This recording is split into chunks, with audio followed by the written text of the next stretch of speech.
there's a major delay, so I might already be like in mid-sentence by the time I go live.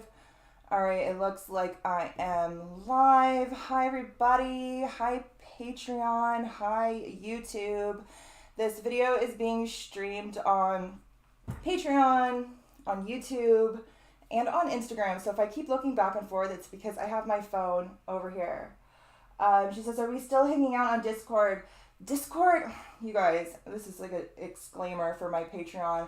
I have not been over on Discord for a long time. My phone is full and I've had to like slowly delete every single app.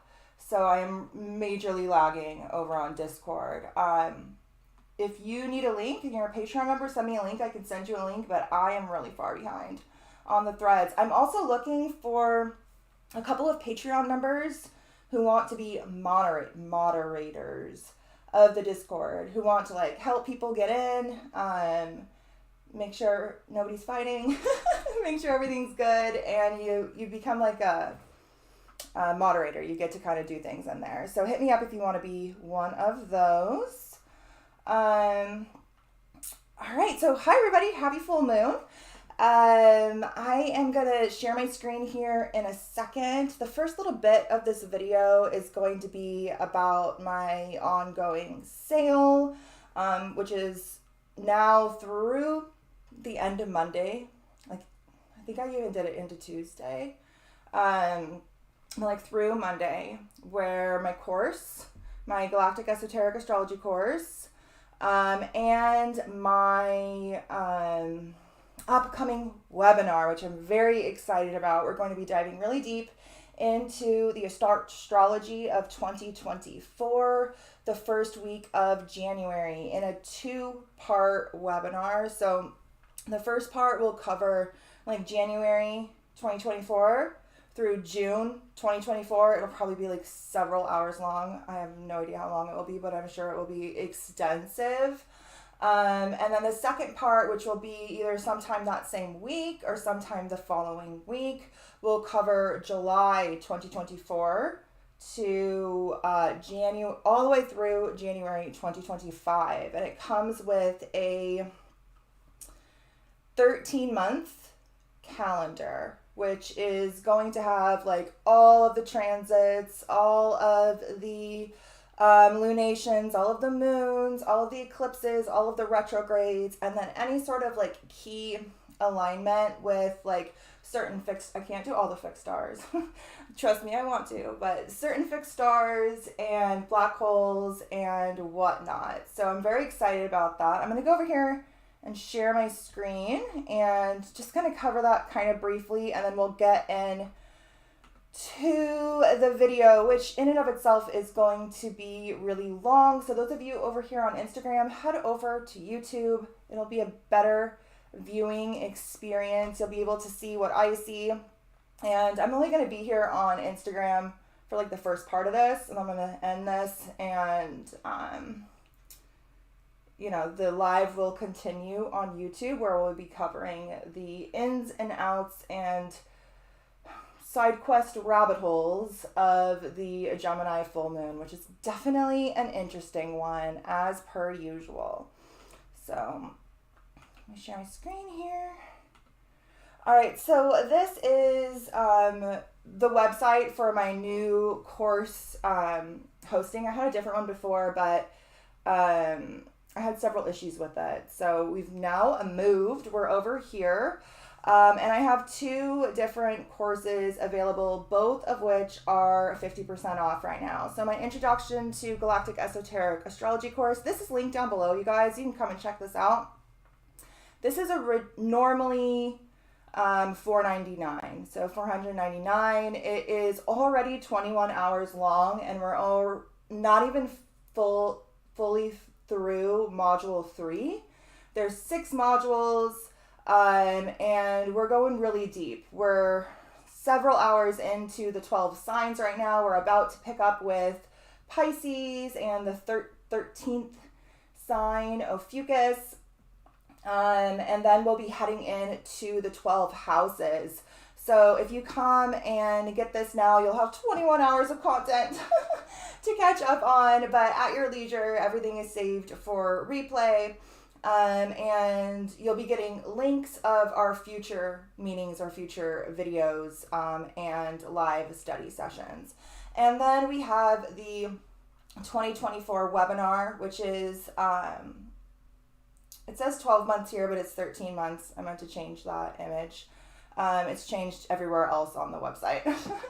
But it's 13 months in-depth dive into the astrology, but through like an archetypal, esoteric, symbolic lens. You know me, we're looking at the black holes, we're looking at the asteroids, we're looking at the fixed stars, and then we're looking at how they are interplaying with the traditional astrological dynamics, right? The major conjunctions, the eclipses, the retrogrades. This is originally 120 and right now it's on sale for 59. So you definitely guys want to come over and check this out. The sale ends Monday. The code. So the code is cosmic and it is in all capital letters. I tried to see if it would work in lowercase. It doesn't. So if you try to do it in lowercase, it's not going to work. Another thing I want to point out is when you come and view this course, okay, here it says buy now, but on a phone, for some reason it looks like you can just pay with PayPal. It's like a PayPal button here. You can pay with PayPal or a debit card or a credit card. Just click the PayPal button and then it will reroute you to debit or credit. I don't know why it looks like that on a phone. All right, so that's kind of all I want to talk about in regards to the sale. I'm sending out a couple more emails this week, so if you're on my email list, you'll get a link to this video. You'll also get a link to the free lesson in the course that I unlocked, or you guys can just come over here and check it out. It's in module 3, and it's the section on Cancer and Leo. This is free. You guys can come and watch this. It's unlocked.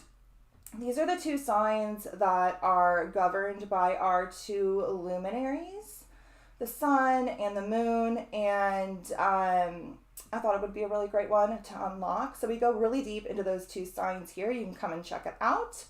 Or we would love to have you. Our little group is fabulous, and we're going to be meeting soon for our next study session. But like I said, everything is saved. You can watch it at your leisure. All right, so I'm going to go ahead and come over here and we're going to start diving into the moon. If you guys have any questions, hold on, there's something wrong here with this image.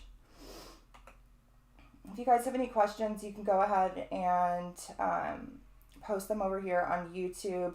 There's like something here at the top. Oh, there, I finally got rid of it. There was like a little bar and I wouldn't even been able to exit out of this. All right, so those of you watching this later on on Instagram, head over to YouTube, come watch the full video. I'm going to be over there for several hours. At the end of this video, whatever time tonight, I am going to be doing a giveaway with whomever's in the chat, and one lucky person will win free access to that webinar. So you want to come head over there and hang out with us. It'll be a couple hours. So yeah, thanks guys. I should do more Instagram lives over here. I never really venture over here because they censor me literally so bad. It's kind of astronomical. So I am trying to pick up my presence a little bit more over on YouTube and come out of my Patreon shell, although I do really like it over there with my people. All right, so we're going to head into this Gemini full moon video, and I will see you guys over on YouTube. The link is either in my stories, or there's several links in my bio that will send you over to YouTube, or you could just type in the Cosmic Space Witch. You probably have to type it all the way in because, again, I'm very censored. All right, guys, talk to you later. Bye. How do I end this? Do I just hit exit? Or does that save it? Do I hit the X at the top, or is that going to exit out? Or do I hit the little paper airplane button? Does anybody know? I've looked. What happens if I hit the paper airplane? Okay, that just sends it to somebody. Okay, I bet you it's the X. Are you sure you want to end your video? Yes. Share. Come see me over on YouTube. Live. It's like in a little, what's it called? Tripod. Live now. Okay. That's good. How do you, okay, share. Okay. All right, guys. I need to put the chat over here. So sorry for those of you watching this on YouTube because it's definitely not the most graceful. But I need to get the chat on my phone so I can talk with you people. Okay, so I sent the YouTube link here.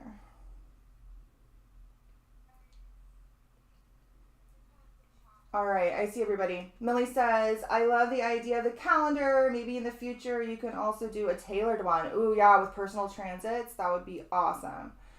Aurora Borealis says, are these lifetime or limited access? Aurora, right now they're lifetime access. I made them so that the videos can be downloaded because, I mean, I am paying to host this, and so I probably won't want to pay for it forever. So it's like the lifetime of the site, which I plan to have up for a long time, but you never know. But you're more than welcome to download the videos and save them so you can have them for your whole lifetime. Millie says, I'm on YouTube, Allie. Maybe you don't need to close it. Oh, I don't know. I closed it over there. All right, so I got the chat. And we're gonna head in. All right, guys, so as per usual, this video took me in a very unexpected rabbit hole that we will get to later here. I guess before we do, we see if anybody does have any questions about the course. Stephanie says, yay, divine timing, my Sag moon. Needed to hear your Sag moon speak on this. Never catch people's lives, and I love your brain. I never catch lives either. I never do. And it's always fun to be in the chat. Like sometimes I'll catch like the dark journalist live, and I'm like, oh, this is fun. But his chat is like boom, boom, boom, boom, boom. It's very distracting. All right, so yeah, stay with me till the end. We're going to do a giveaway, but it's going to be a long video because as you can see, we're going to go a lot of places. This is just like a little synopsis of where we're headed. Down below is a link to the course. The sale code is Cosmic. And yeah, is there anything I want to point out here? I have these all on their own slides.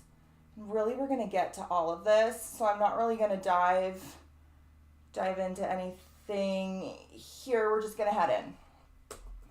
I do want to just kind of point out that, okay, so this moon is at 4 degrees of Gemini. And it's conjunct the Hyades, which I wrote here are the twin sisters of the Pleiades. Sometimes they're referred to as the twin sisters of the Pleiades. Sometimes they're referred to as like the shadow of the Pleiades. And technically they're the half sisters of the Pleiades. They share the same father and questionably perhaps even the same mother. So they could just be the straight up sisters, but mythologically they're technically half sisters. So my Virgo placements have to point out that this isn't technically true, but it is this like twin archetypal expression to the Pleiades. And it's smack dab at the start of Gemini, the twins. So that twin archetype is very strongly highlighted at the time of this moon. But you know, technically, they're not twins, according to mythology, but they are related. All right, so before we dive into Gemini, let's find some things in our chart. Hi, Fally. She says, oh my God, hi. I haven't seen you live in so long. I haven't been over here really on YouTube. everything's been really crazy, and I've been trying to really focus on this course and compiling everything together. I had just like bits and pieces of information everywhere, and I'm really like compiling it into this course, and in the process compiling massive PDFs that will eventually spawn into the book I'm writing on Galactic Esoteric Astrology. So I've just been kind of like other places. So I haven't really been on Discord. I haven't really been on YouTube. I haven't really been even on Instagram that much, except for like all my little story rabbit holes. So I'm trying to come back. I'm definitely trying to come back. Okay. So grab your chart. Over on Patreon, which you guys all have access to that Patreon post right now. You can go click the Patreon link down below. You can click on this post. It's unlocked for even the public. There are a couple of resources over there as to where you can get your natal chart. Some are free. There's astro.com. There's a couple of different apps. And then there's Luna. Luna is fabulous. I have my affiliate link down below if you want to use that. You'll save 10%. I think it's like, it was $5 a month. I think they raised it to like $7. Any of you guys here who have Luna, how much is it a month now? I don't know, but you guys were all grandfathered in at the cheaper price, I'm sure. But Luna is fabulous. We're going to come over here later. I have so many points in here right now, so it's kind of hard to read. But it's fabulous because it has access to all of the asteroids, all of them, in a very easy way to access them as well. We'll come over here later. We're going to use the software a little bit.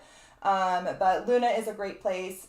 It's a cloud software, so you can use it on your computer. You can put a widget on your phone and use it as an app. It's fabulous, and I have my link down below that will save you on that. Fally says it's $7.19 a month. Yeah, it is the astrology software that I normally use, you guys, it's like literally $400, and it is so hard to use, and it doesn't even do everything that this one does. $7.19 a month is fabulous, and I got my link down below. And I guess since I'm in this like selling mode, I should tell you guys that I also have a affiliate link for Rise Mushroom Coffee, which I've been drinking for the past couple of months and love. I don't know if I have the link down below, but the code is Cosmic SW, as in space witch. I think it saves you like 15 or 20%. I'm not sure. But if you guys want to go and check that out. But over on Patreon, there's a couple of different places where you can grab your chart. You're definitely going to want to have your natal chart. And you're definitely going to want to have a natal chart that has the planetary glyphs with the degrees written next to them. So little numbers written next to the planets. You're going to want to have software, and all of the ones listed on there do this, that have the house numbers written there as well. And you want to have the little sign glyphs so that you can read the chart. And not all apps do this. Some just give you lists. Some don't give you degrees. Some don't give you house numbers. The ones I have listed over there are all great resources. Get your chart. And then you're going to want to look and see, where does Gemini fall in your chart? What house does this fall in? For me, it is my 10th house of career and ambition and success and mission. It's our destiny. It's where we're really seen in the public sphere. And this is a full moon. So this is an illumination, a culmination of something that started in this area of your life 6 months ago at the Gemini new moon, which was on June 17th, kind of close to the solstice, and it fell in exact alignment with the galactic center and the pole star, that area of the sky that I refer to as the axis mundi, that polar pillar, that very galactic activating part of the chart. It fell in alignment with literally the center of our galaxy. And there was a new moon in June that seeded a story. It started something. in this area of your life that has been building over the past 6 months that now is coming to a fruition. Something is being illuminated. Something is culminated. It's time to harvest something in this area. Like I said, for me, it's my career, my ambition, success, my mission, my purpose, right? For you, it's going to be a different house unless you too are a Virgo rising. It will then be in your 10th house. If you are an Aries rising, it's going to fall in your 3rd house. And yeah, you just want to kind of figure out what house Gemini falls in for you. Stephanie says it's her 12th house. She's a Gemini sun, Mars, and North Node. Oh, wow. This is really illuminating a lot of hidden aspects of your psyche. This is really the realm of spirituality and mysticism and your like connection to the unseen, but it's also that realm of like hidden and seclusion. So if you're feeling called to like hermit mode, like go for it.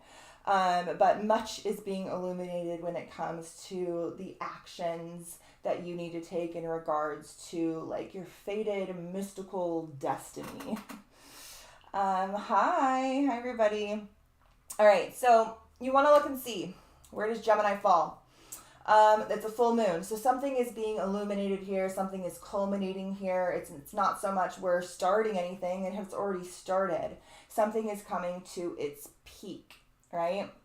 Now, opposite the moon in Gemini, we have the sun in Sagittarius. So the sun is over around 4 degrees of Sagittarius, and we have this axis of polarity highlighted in our chart. We have the moon in one sign and the sun in the other sign in opposition to each other, highlighting Gemini and Sagittarius and 2 houses in our chart that represent like 2 sides of a coin, right? The 4th house, 10th house axis is the houses, the axis of our home and career, our mother, our father, our inner reality, our outer reality. This is that axis that's being highlighted in my chart. For you, it's going to be a different axis. Wherever Gemini is, this is what's something that is culminating, that you've been building over the past 6 months. Wherever Sagittarius is something that's just getting started. When we have our Sagittarius new moon, we will be initiating something new that will then build over the next 6 months. So you want to ask yourself, what axis is being highlighted? What houses are being highlighted? Here is a little snippet of that energy. The Apprentice cheat sheet that's linked over on Patreon gives you a little bit of a deeper look into the houses, and sometimes Google is your friend. Okay. Stephanie says, always a hermit. I believe that with that 12th house sun. You are a hermit.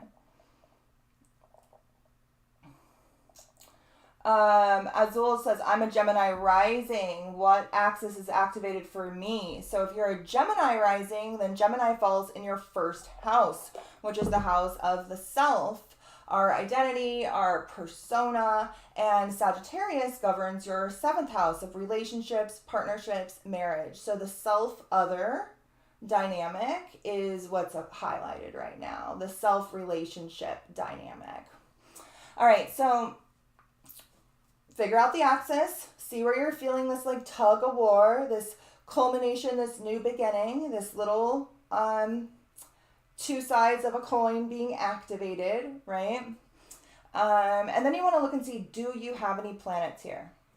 Do you have any planets in the first couple of degrees of Gemini or Sagittarius? The moon and the sun are at 4 degrees, but Mars is in the earlier degrees. So like really the first several degrees are a focus. We also have Mercury down towards the ending degrees aligned with the galactic center. So really, if you have any planets in the mutable signs, they're probably being aspected by something. So the mutable signs are Gemini or Sagittarius, Pisces, or Virgo. If you have planets near 4 degrees of these signs, then those planets are either conjunct this moon, in opposition to this moon and conjunct the sun, or sitting in a square to both the sun and the moon. And so that means that they are very strongly aspected and they are being very strongly felt within our psyche and our reality. So kind of understanding those planetary archetypes will help you to understand how that will manifest for you in your reality, right? So the Apprentice cheat sheet is really great for this because let's say you're like, oh, my Mars is here. My Mars is conjunct this moon. What does that mean? Well, you could look over at the Apprentice cheat sheet and you could see, oh, well, Mars is the planet of action. It's the planet of desire. It's the planet of motivation. And so those may be the themes brought up around this lunation, right? Illumination. Lunations are new moons. Illuminations are full moons, where that lunation has become fully illuminated and full. All right, so do you have planets near 4 degrees of the mutable signs? These planets and whatever house they fall in are the archetypal expressions that you will be feeling most strongly. Okay? All right. Yeah, a whole sign is the best for prediction wise. But I mean, I look at my chart through so many different house calculations at this point. My Libra placements can't pick just one. All right, so let's talk a little bit about Gemini. Now, Gemini is something we have covered extensively. Those of you over on Patreon have access to all of these past Gemini videos I have done. In this one, we dove so deep into the archetype of Gemini, the fixed star Aldebaran. In both of these, particularly this one, which is also available on YouTube, we dove really deep into the galactic center, the pole star, this axis mundi that was aligned with the new moon that seeded this full moon. And you guys have access to all of these over on Patreon. You can just type in Gemini up at the search bar and all of these will pop up. We're not going to go too deep into the archetype of Gemini here tonight, but we're just going to cover this slide, okay? We've covered it extensively in previous videos. Okay, my mouth is like so dry.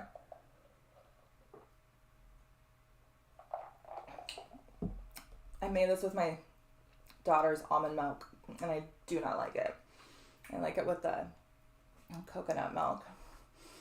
Okay, so some of the basics of Gemini. Gemini energy is mutable. It's one of the 4 mutable signs. Sag being the other, and Pisces and Virgo. These are the signs that are responsible for shifting us into a new season. All right, they sit at the end of one season and the beginning of another. And so they are adaptable, they are shifting, they are mutable, and they're responsible for shifting us in to something else. Gemini is mutable air, so it's very shifty mental energy. It can kind of bounce around a lot, and that's part of its beauty, is it likes to learn and explore a wide range of information. It's very heady, it's very rooted in the mind and in that masculine expression. The air element is a yang polarity element, and so it is rooted in that projecting masculine force. In this case, it's mental energy, but it's shifting, it's adaptable, it is changeable, and it is alchemizing into something else. What Gemini is alchemizing into is ultimately its opposite sign, Sagittarius. Gemini is said to be where the 1 of Aries becomes 2. And Sagittarius is said to be where that two becomes one again. Gemini is said to govern our logical, analytical, thinking mind. And Sagittarius governs our higher, philosophical, expansive mind. And so Gemini is shifting into something else. It's shifting into something higher through its exploration of information, ultimately. So this is a sign of duality. It's a sign of twins. Its archetypal character is that of the twins. And this like dualistic dynamic. But this is it's dualistic, much like the mind. Like the left and right hemispheres are both still that mental space, right? It's a very heady sign. It's probably the headiest. I don't know, Aquarius. It's probably the headiest of all the signs. It really can be quite scattered and lack the ability to kind of ground any of this information into tangibleness. That comes in the next sign, where we can start to come back into our inner world and tap into our intuition and the body. All right, so Gemini is ruled by Mercury. Mercury is currently in alignment with the galactic center. Mercury is currently crazily aspected. The ruling planet of Gemini at the time of this Gemini full moon is like intensely aspected. Mercury is conjunct the galactic center, opposite the pole star, in a trine, a harmonious aspect to the north node of fate and destiny, and in a square to Neptune retrograde in Pisces, which is like cutting through the illusion and seeking clarity. This planet of messages, of information is profoundly aspected. There's a lot of tense aspects to this moon that we're going to get into, which really don't need to be that bad. I'm seeing a lot of astrologers have kind of a humdrum view on this, and you guys know me. I don't have that. It's Saturn, it's Mars, so it's like hard work and due diligence is needed. It's karmic tests. It's tension, it's conflict, yes, but it all has a purpose. Purpose for us to build things that will be self-sustaining, all right? But Mercury, the ruling planet of Gemini, crazily aspected at the time of this eclipse, at the time of this moon. The messenger is receiving messages from the center of our galaxy, is harmoniously aspecting the node of fate and destiny itself, and is being triggered by Neptune retrograde, which is helping us to pierce through the bullshit and access those spiritual truths there in that like an intangible Piscean realm. But we'll get to that more when we get to the chart. So Mercury is the planet of messages, of information. Mercury is said to be the messenger of the gods, and he is responsible for conveying information between our mortal minds and that of the gods or the celestial sphere or the planets, right?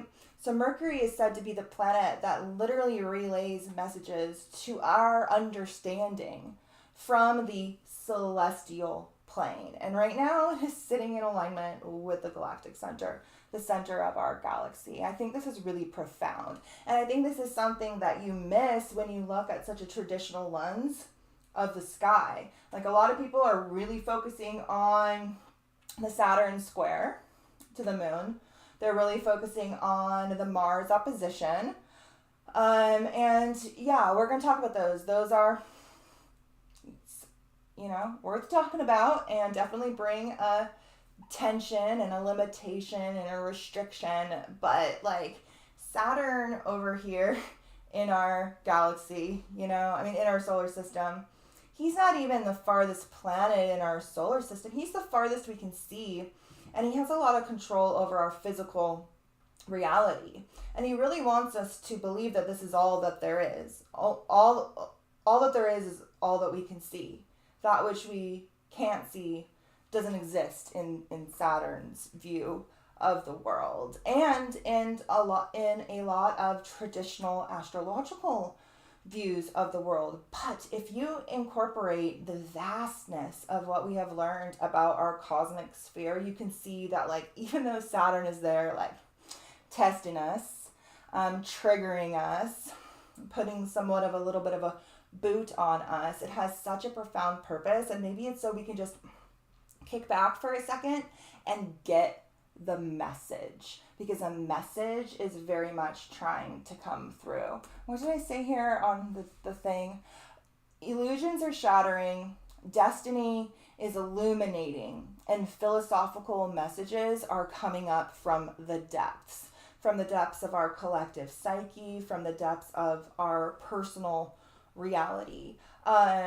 Any Gemini moon is really where the realm of information is illuminated, right? And in this case, that information can be very, very deep. If we can expand our consciousness beyond the confines of Saturn, which we started to be able to do in the 1700s when we discovered the telescope and we learned there was more. There was more. Okay.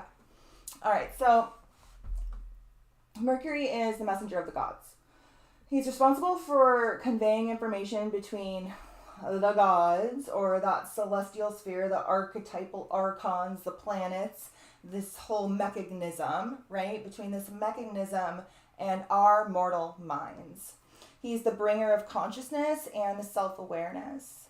He's said to be the hermaphrodite because he is that union of the two, that duality, right? The alchemist as well, very mercurial. The trickster, the planet of communication, analytical thought, the rational mind, learning, thinking processes, mental frequency, wisdom, and self-knowledge. And all of these are attributed to Gemini as well. Now, Gemini traditionally governs the third house. If you are an Aries rising, it will fall in your third house. If you are any other rising sign, it's going to fall in a different house. But we're all kind of feeling this to a certain extent, especially on the world stage. The energy of the mind, of communication, of school years, early learning in general. The third house also governs siblings and our immediate environment, as well as travel, neighbors, language, and particularly the flow of information. All right, some keywords that are associated with Gemini are versatile, adaptable, intellectual, witty, charming, logical, energetic, spontaneous, lively, chatty, amusing, changeable, dualistic, restless, cunning, inquisitive, inconstant, and transparent. Inconsistent, I think is what that was supposed to be. So in the world, according to mundane astrology, Gemini is said to govern trade, the distribution of goods, all forms of communication and information and education, media, a country's infrastructure, and the transportation system. So as with any full moon, we can expect some sort of culmination or illumination to transpire on the world stage in regards to these avenues, okay? And here are some herbs that are associated with Gemini, okay? All right, is literally in the third house of information, so it loves it. And it's in Scorpio, so it likes the deep hidden information, and it has to go really deep into all forms of information. Sometimes I'm like, have to put off looking at this chart, because if I spend too much time with any chart, I see way too many things in it that we would literally be here for hours. All right, so I want to kind of touch on a couple of things that are aligned with this moon before we get into the archetypal dynamics of the moon itself. And we're going to touch on some fixed stars and some asteroids, particularly one very specific asteroid, and then briefly touch on a couple others. Okay. If you guys are here in the chat and you looked at your chart and you figured out what house it is, and you also figured out what is like culminating or illuminating in that area of your life, write it in the chat. Like for me, it's the 10th house of purpose and career, and I'm launching my first webinar for a whole year ahead. I normally do like months at a time. I'm excited to dive. I mean, I already have like a general idea of the upcoming big astrological energy, but when I sit down, I can find all the hidden stuff. I know I'm going to find a lot of cool asteroid, black hole, fixed star stuff, and I'm very excited. All right.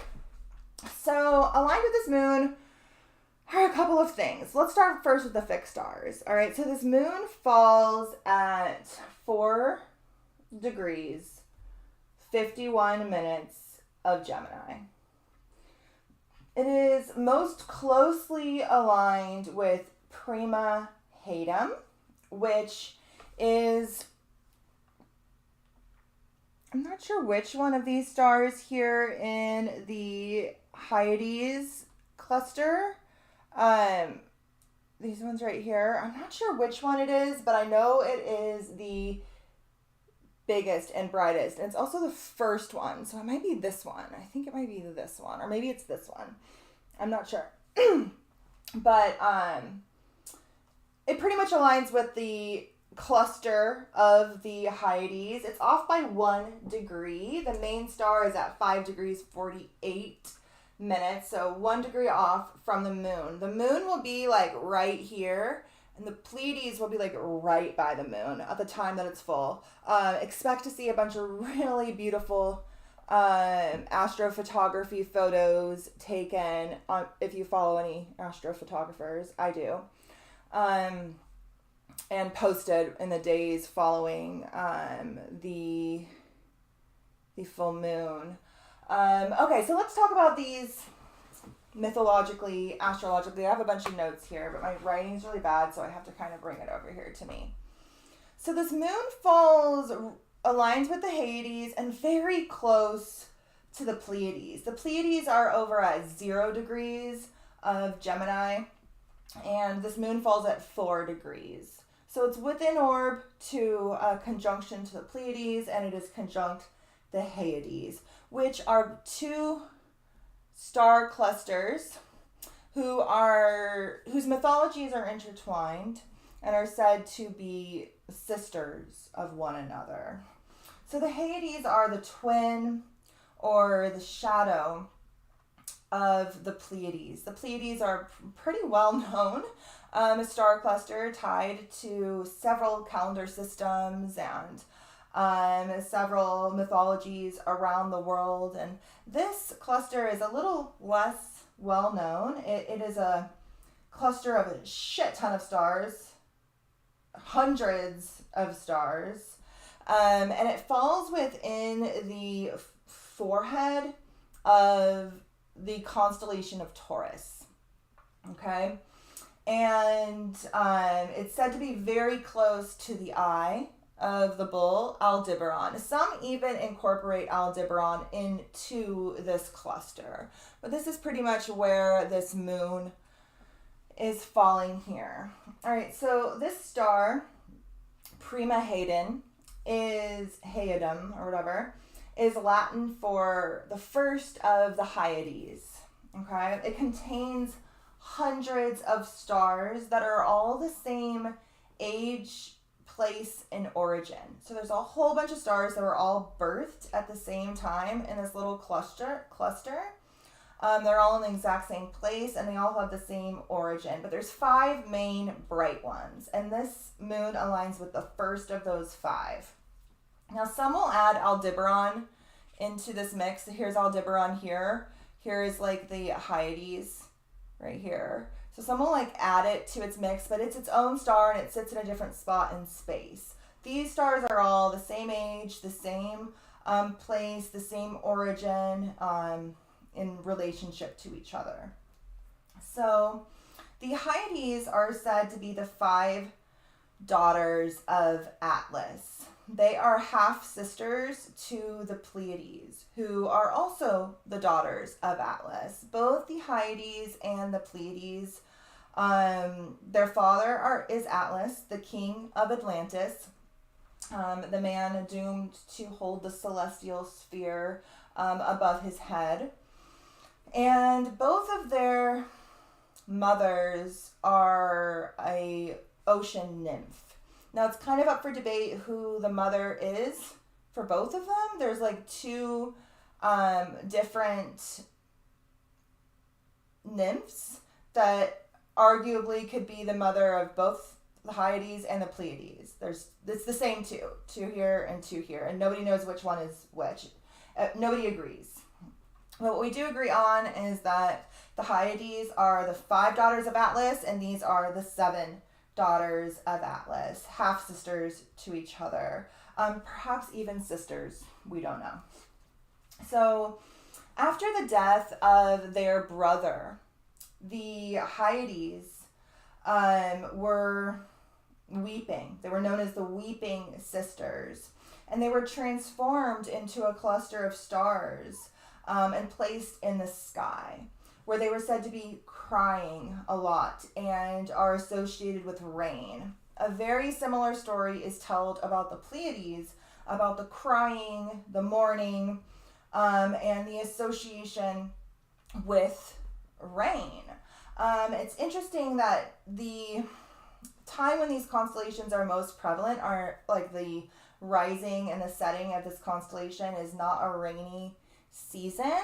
And it's believed that the rain is a symbolic reference to the torrid meteor shower that comes out of this area of the sky and literally rains stars upon us every late October, early November, which is a time that is strongly tied to the culmination of the Pleiades, it culminating at its highest point in the sky.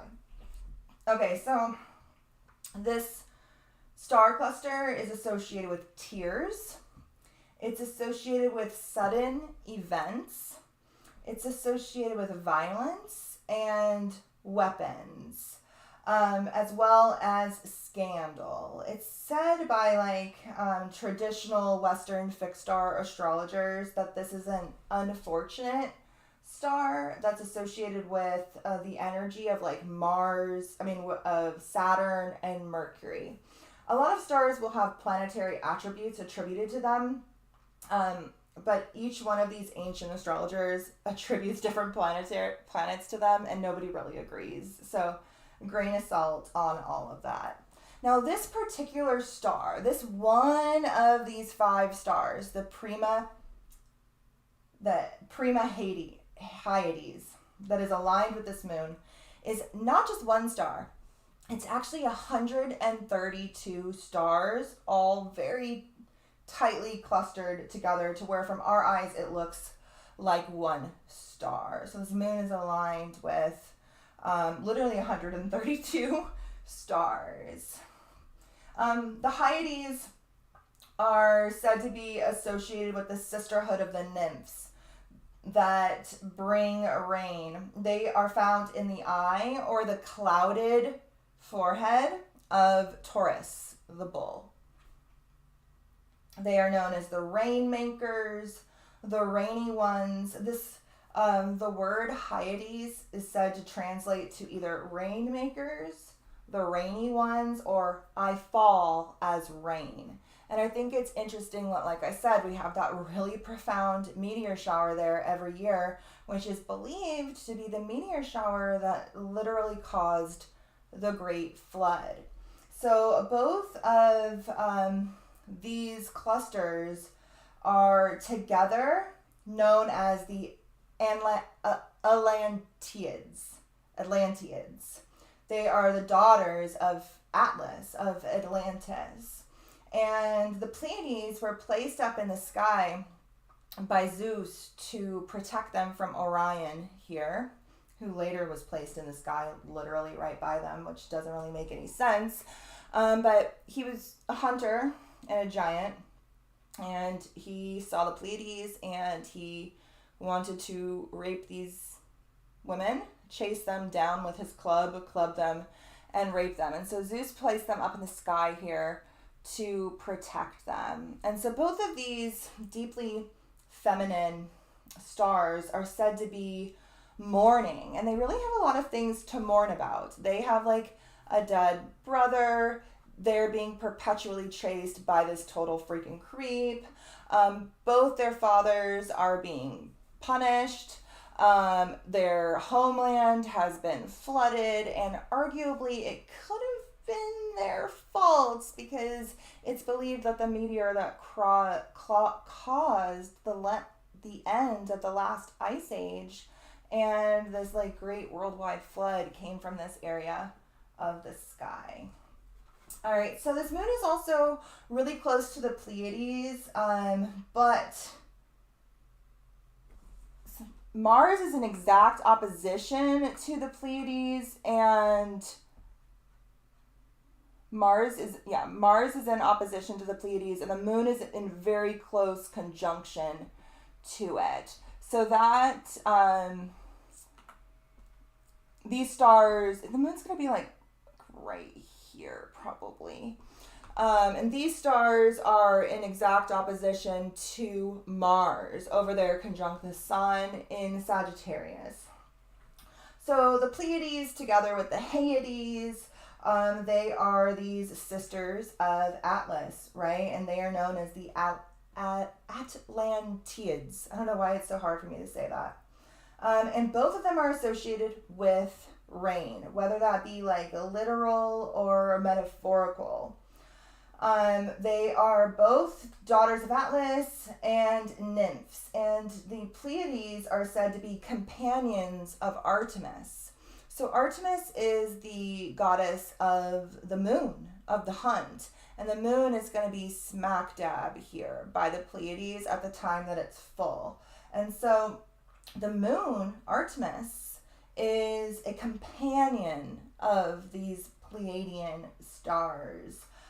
So their conjunction speaks to like a harmonious union of friends, right? Deeply feminine friends, which is something that these stars are associated with, is that feminine consciousness. Much like Taurus itself, we've talked about how this is, the bull, but really that bull was a bovine. It was a cow, if you go back far enough. And Taurus itself is an earth sign. I mean, it's a tropical Gemini, but sidereal placement, it's in the constellation of Taurus. And so we have both of these archetypal expressions manifesting simultaneously, right? We have that very heady Gemini mental energy, really focused on information, really focused on that message, right? That communicating the message and illuminating the realm of information. But then we simultaneously have this like deeply feminine yin archetypal earthly energy active simultaneously, which can help us to ground that information into physicality. So the Pleiades are said to perhaps translate to sail, because the heliacal rising of the Pleiades was said to be associated with the season that began navigation, that began sailing, which used to be around kind of like spring, but now because of precession, it has moved to like somewhere between like April and June, depending on your latitude. But the Pleiades is said to be associated with like to sail. And I think it's interesting that this moon is sitting here by these stars that are associated with sailing out into a navigational adventure, the same time that we're starting Sagittarius season. And we have a Sag moon right around the corner, because Sagittarius is literally the sign of the adventure, the adventurer, the hero, and the hero's journey. All right, so the stars of the Pleiades are said to be associated with ambition, honor, glory, and trouble with the opposite sex. I mean, this dude, come on, freaking jerk. These stars are said to be neutral. So they're not fortunate, they're not unfortunate, they're said to be neutral, and are kind of associated with the moon and Jupiter mixed together, okay? They are associated with feminine power, dominating and submissive dynamics, particularly like masculine force attempting to dominate a feminine force. It sits here in Gemini, that realm of duality, and these really represent that duality out of whack, where one side of the coin is dominating the other side. Even the square to Saturn of this moon kind of speaks to a dominating, controlling, authoritarian type of force, being a catalyst or a trigger to the action taken around this time. These stars are also associated with violence, and they're said to reveal secret or hidden things. Okay, I want to kind of just read a little bit, because we've apparently never done this before. We've read so much out of Bernadette Brady's book on fixed stars. You guys know I love this book. I was like, have I ever read the page on the Pleiades? And apparently, if we've read it, I hadn't highlighted anything in it yet. And I normally highlight everything. So I guess we haven't. So we're going to read the section on the Hyades and the Pleiades. I love her work. You guys know I'm a fan. And the moon is like right here. Okay. So let's start with the Pleiades. All right. So the Pleiades is a small cluster of stars which takes up less than 1 degree in the sky, about the width of one finger. Nevertheless, without a doubt, it has claimed more poetry, scientific writings, recordings, and myths than any other constellation. The themes expressed for the Pleiades vary from a narrow, cloudy train of female stars, as described by Menelaus, to the Chinese seven sisters of industry, to the daughters of Atlas, to the seven doves who take ambrosia, to the infant Zeus. The seven daughters of Pleione, which is believed to be the nymph that is the mother to the Pleiades, and even sometimes seen as a hen and her chickens. The Pleiades were also a major calendar pivot point, their heliacal rising and setting being the official beginning and later the ending of a season. In Babylon, the heliacal rising heralded the beginning of a new year. So the Babylonian calendar was tied to the rising of these stars. The moon is going to fall right here. This grouping of stars seems to also be linked to the Celts, and let me reread that. This grouping of stars seems to also be linked by the Celts to the Fates. So to probably their version of the Fates, the Nords, right? Or this essence of fate itself, right? The three fates. As an old oral custom forbade women to sew on the days when the Pleiades were either the heliacal rising or the setting, just in case they broke their thread and accidentally snapped the thread of life for the human race. Oh, so it is the Greek fates. Interesting, the Celts associated it with the fates.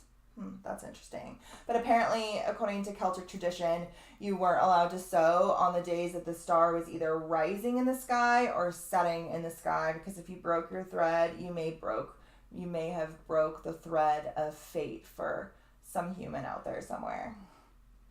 The Celts also used the setting of the Pleiades to mark their month of mourning for their dead. Prayers for the dead were said to be on the first day of what we now know as November.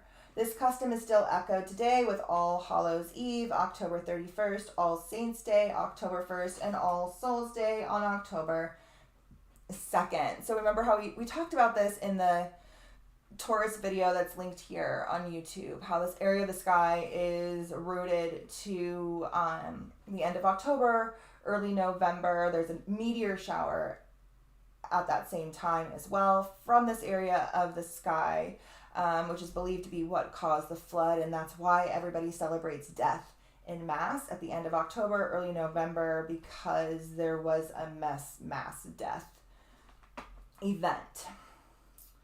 So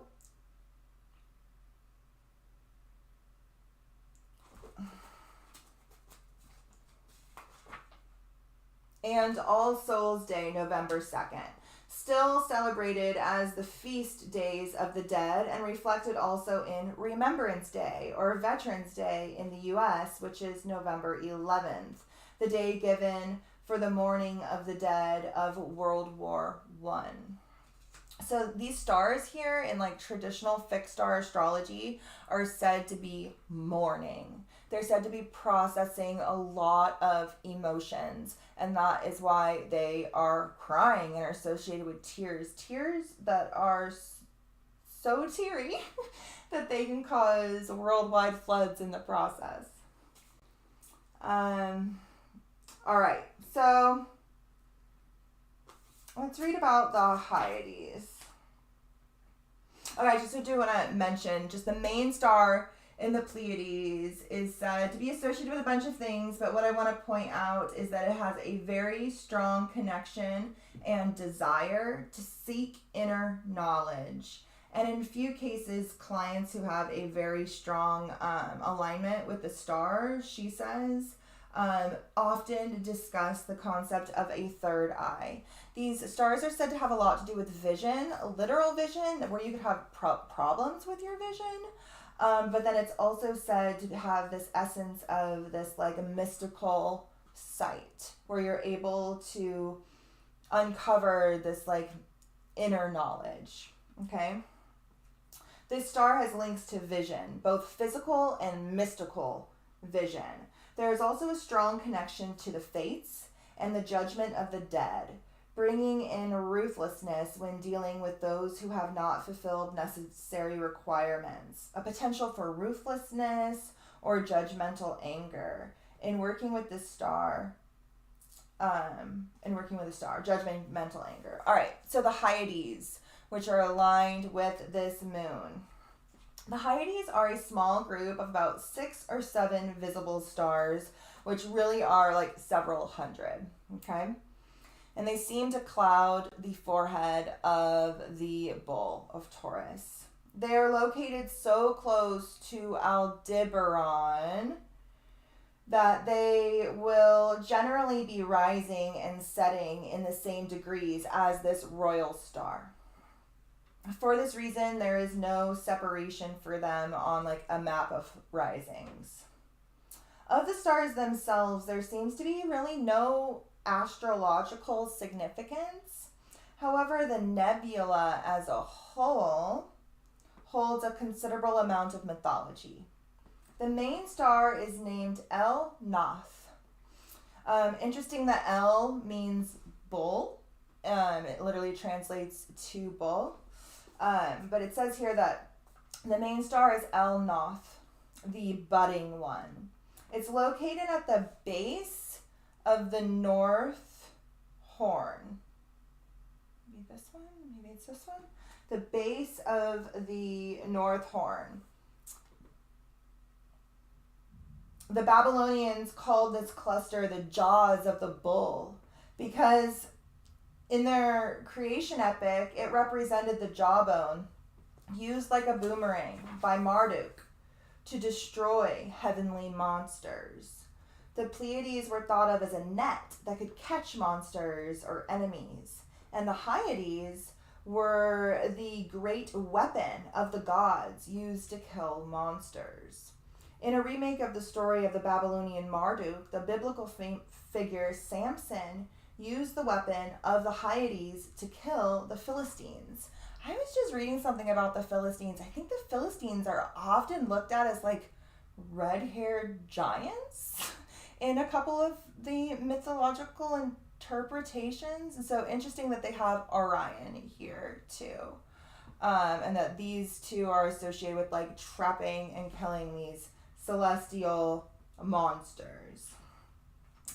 Okay, let's move on. Okay, so another thing that is aligned with this moon that I want to kind of touch on before we get into the chart is this random rabbit hole that this led me in. And that is this asteroid here, Ra Shalom.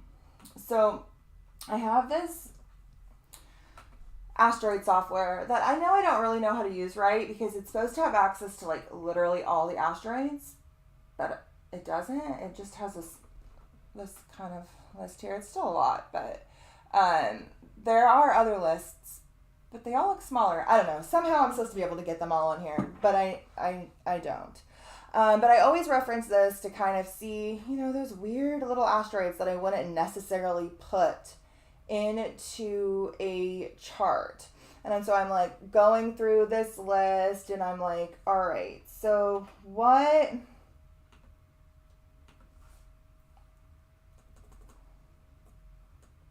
Wait a second. This is it, right? So, it's over in Sagittarius. So it's actually conjunct Mars. That's right. It's in opposition to this moon. Hold on.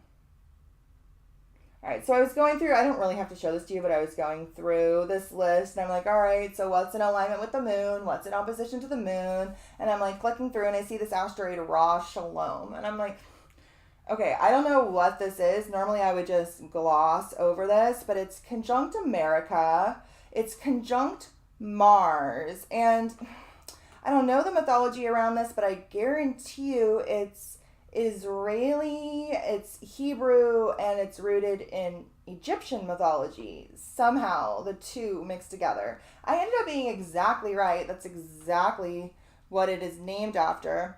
There is an asteroid, a near-Earth asteroid called Ra Shalom, which this is its orbit. So here is the sun.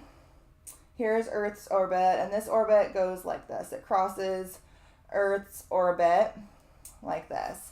And it is named after the Egyptian sun god Ra, and Shalom, which is a Hebrew greeting that translates to peace, but it is used as both like hello, goodbye.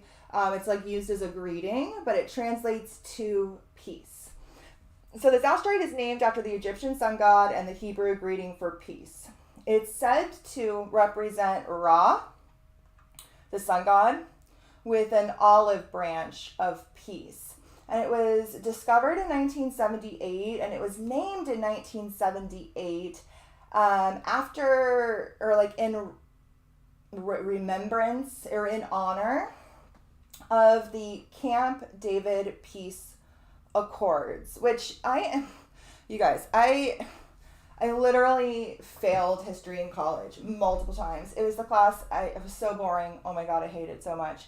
I had to retake like literally history 1, history 2, everything so many times. I am not well versed in the history of the Middle East. Everything I'm about to lay out for you right now, I myself just learned. If you are well versed in what I am about to talk about, please could you summarize it down in the comments for me, because we're going to go a bunch of places. I don't know. I didn't know what the Camp David Peace Accords were until a couple of hours ago, but we're gonna dive into this. This was a peace agreement, actually the first ever peace agreement in the Middle East. And it was made between the U.S., Egypt, and Israel without any involvement from Palestinians in 1978. It also resulted in the Nobel Peace Prize. And this asteroid, which was named for this peace agreement, at the time of this moon, is conjunct Mars, the god of war.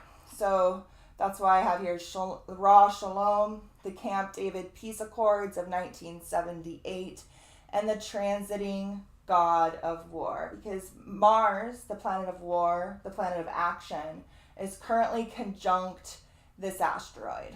All right, these are the three dudes who signed these accords, and we're going to get to that now.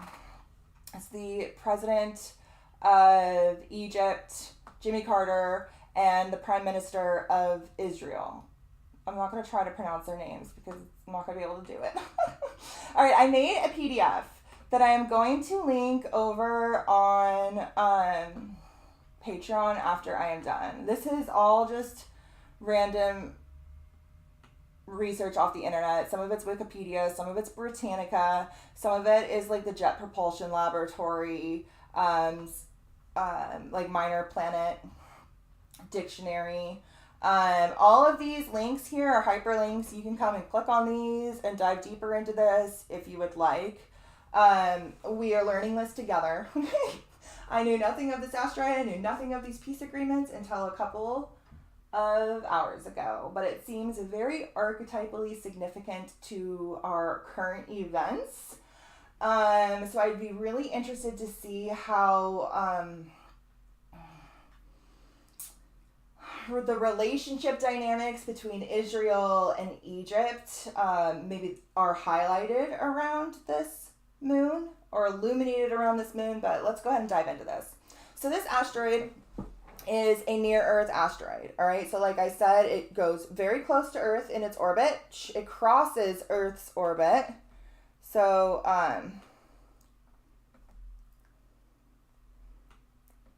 just going to go like this so I don't have to share. So it like crosses Earth's orbit, and so it is a near-Earth asteroid. Where was I? But it is not... It's not a potentially hazardous asteroid at this time, because according to calculations, whenever it's crossing Earth's orbit, Earth is going to be on a different part of that orbit. So for the foreseeable future, there won't be a collision. But I think that it's interesting that they named an asteroid that revolves around peace. They named it a name that revolves around peace when it is an eccentric asteroid. So it means it has an eccentric orbit that is not circular, it's elliptical, it's erratic, it's irregular, and it crosses Earth's orbit. So it is potentially hazardous to the entire world. And they're like, yeah, that one, let's name that after this very volatile peace agreement in the Middle East. Now, I want to kind of point out first that it is a peace agreement between Israel and Egypt in regards to Palestinian territories. We're going to dive into that here now. But I want to point out that they named it like Shalom. Okay, cool. Super Hebrew, super like associated with that culture, modern culture, all right? But then they named it after Ra. Now, in modern Egypt, like nobody practices the old Egyptian religion. Nobody is sitting there worshiping Ra and Osiris and Isis. There might be like small sects of people, but the mass majority of Egyptians are Muslim. The rest are Christian. Nobody is worshiping Ra. Nobody is worshiping the sun god. Nobody is worshiping at those temples in any sort of organized sense. The mass majority of that country is Muslim. So this is already strange to me. It already shows that like Israel's peace accord is not with the Muslim Islamic countries, right? It's not with that religion. It's not with that archetypal expression. As you'll see, most of the Muslim countries, they kind of like disowned Egypt after they made this peace accord, and they were like, whoa, whoa, whoa, what are you doing? And they didn't really agree with it. The UN also didn't agree with it. But it's interesting that it's Ra, and not, I don't know, like Muhammad or something like that. Now, also want to point out that while the mass majority of Egyptians are Muslim, the mass majority of those in power are rooted in the occult.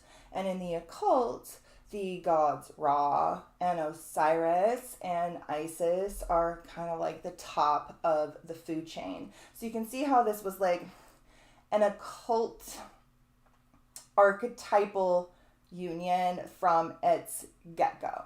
Okay?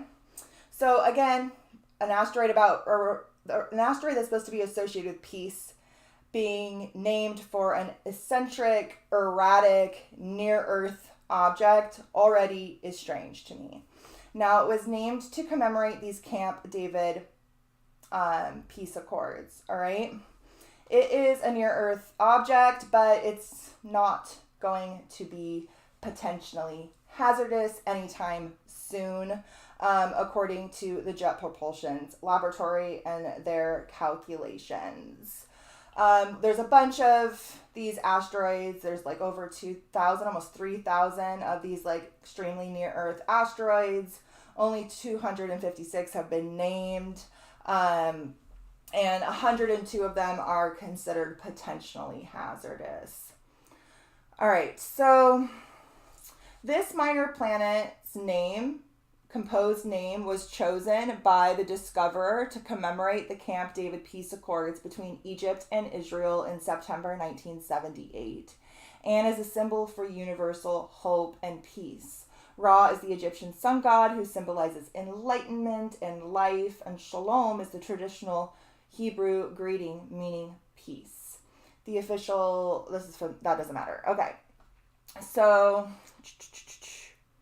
this asteroid is a mid-sized asteroid whose orbit could bring it close to Earth.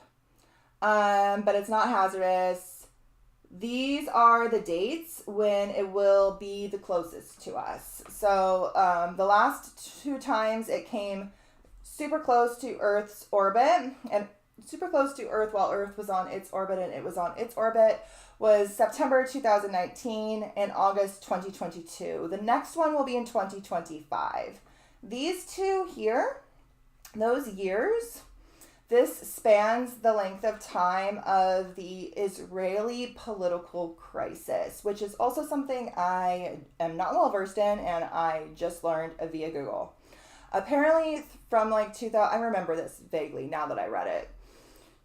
From like 2019, actually it was like kind of started in 2018, but the official crisis is 2019 to 2022. There were 5 elections in Israel over 4 years, spanning 2019 to 2022. This resulted in the fall of 2 different governments, the 35th and 36th government. It also resulted in Netanyahu's victory and the creation of the 37th government, which is entangled with the Zionist movement. All right, so the last 2 times this asteroid came close to Earth, we had the Israeli political crisis. 2 falls of government and a rise of a new, very Zionist government. All right. The next super close pass is in 2025. So we're building up to another sort of crisis, right?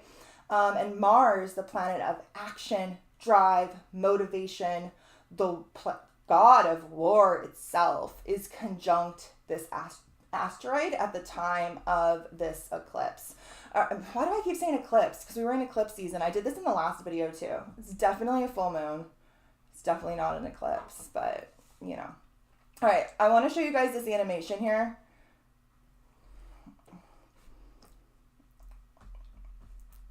So you can kind of, all right, look, this is pretty cool. All right, so look, this is the sun. Here's Earth's orbit. Here's this thing's orbit, and you can kind of like make it,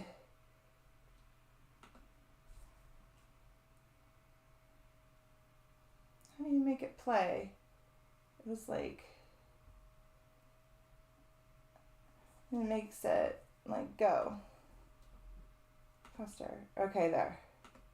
And you can see how it will like cross Earth's orbit.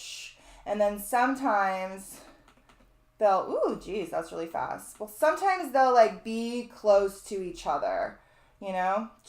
And when they get close to each other, like let's say Earth will be like here and it'll be like here. This will be one of those like passes, those close passes. That'll be something like we'll be experiencing in 2025. You guys can go play with that. You can make it do a bunch of things. All right, so let's talk about this Camp David Accords. All right. So these were a pair of political agreements signed by the Egyptian president and the Israeli prime minister on September 17th, 1978, following 12 days of secret negotiations at Camp David. Even just the name David has such a mythological connection rooted to that area of the world, right? King David and the Hebrews. Obviously, that's not what it's named after, but you know, we know everything has multiple names. So this is the country retreat of the President of the United States, which is in Maryland. There were two different framework agreements that were signed at the White House at this time and witnessed by President Jimmy Carter. So you can see how America has been entangled in this Middle East conflict as far back as you can, well, not really as far back as you can go, because the Middle East conflict has been going on longer than America has even been a thing, but particularly since 1948 and the erasure of the Palestinian state and the rise of the Israeli state. All right, so there were two different frameworks set. There was a framework for a peace treaty between Egypt and Israel, and then there was a framework for peace in the Middle East, which dealt with the Palestinian territories of Gaza and the West Bank, which were under, I believe, Egyptian control prior to this. So it's in here. Like I said, I just learned all of this stuff. So framework, we already talked about that. So the Camp David Accords were signed by the president and the Egyptian president and the Israeli prime minister. And this established a framework for a historic peace treaty. This was the first of such peace treaties between Israel and literally any of the Arab neighbors. Since then, there were several others, but this was the first. All right, so you guys can come. I'm going to upload this over on Patreon. You guys can come read about this a little bit more. I have like a lot of the technicalities here about how it was kind of all done in secret.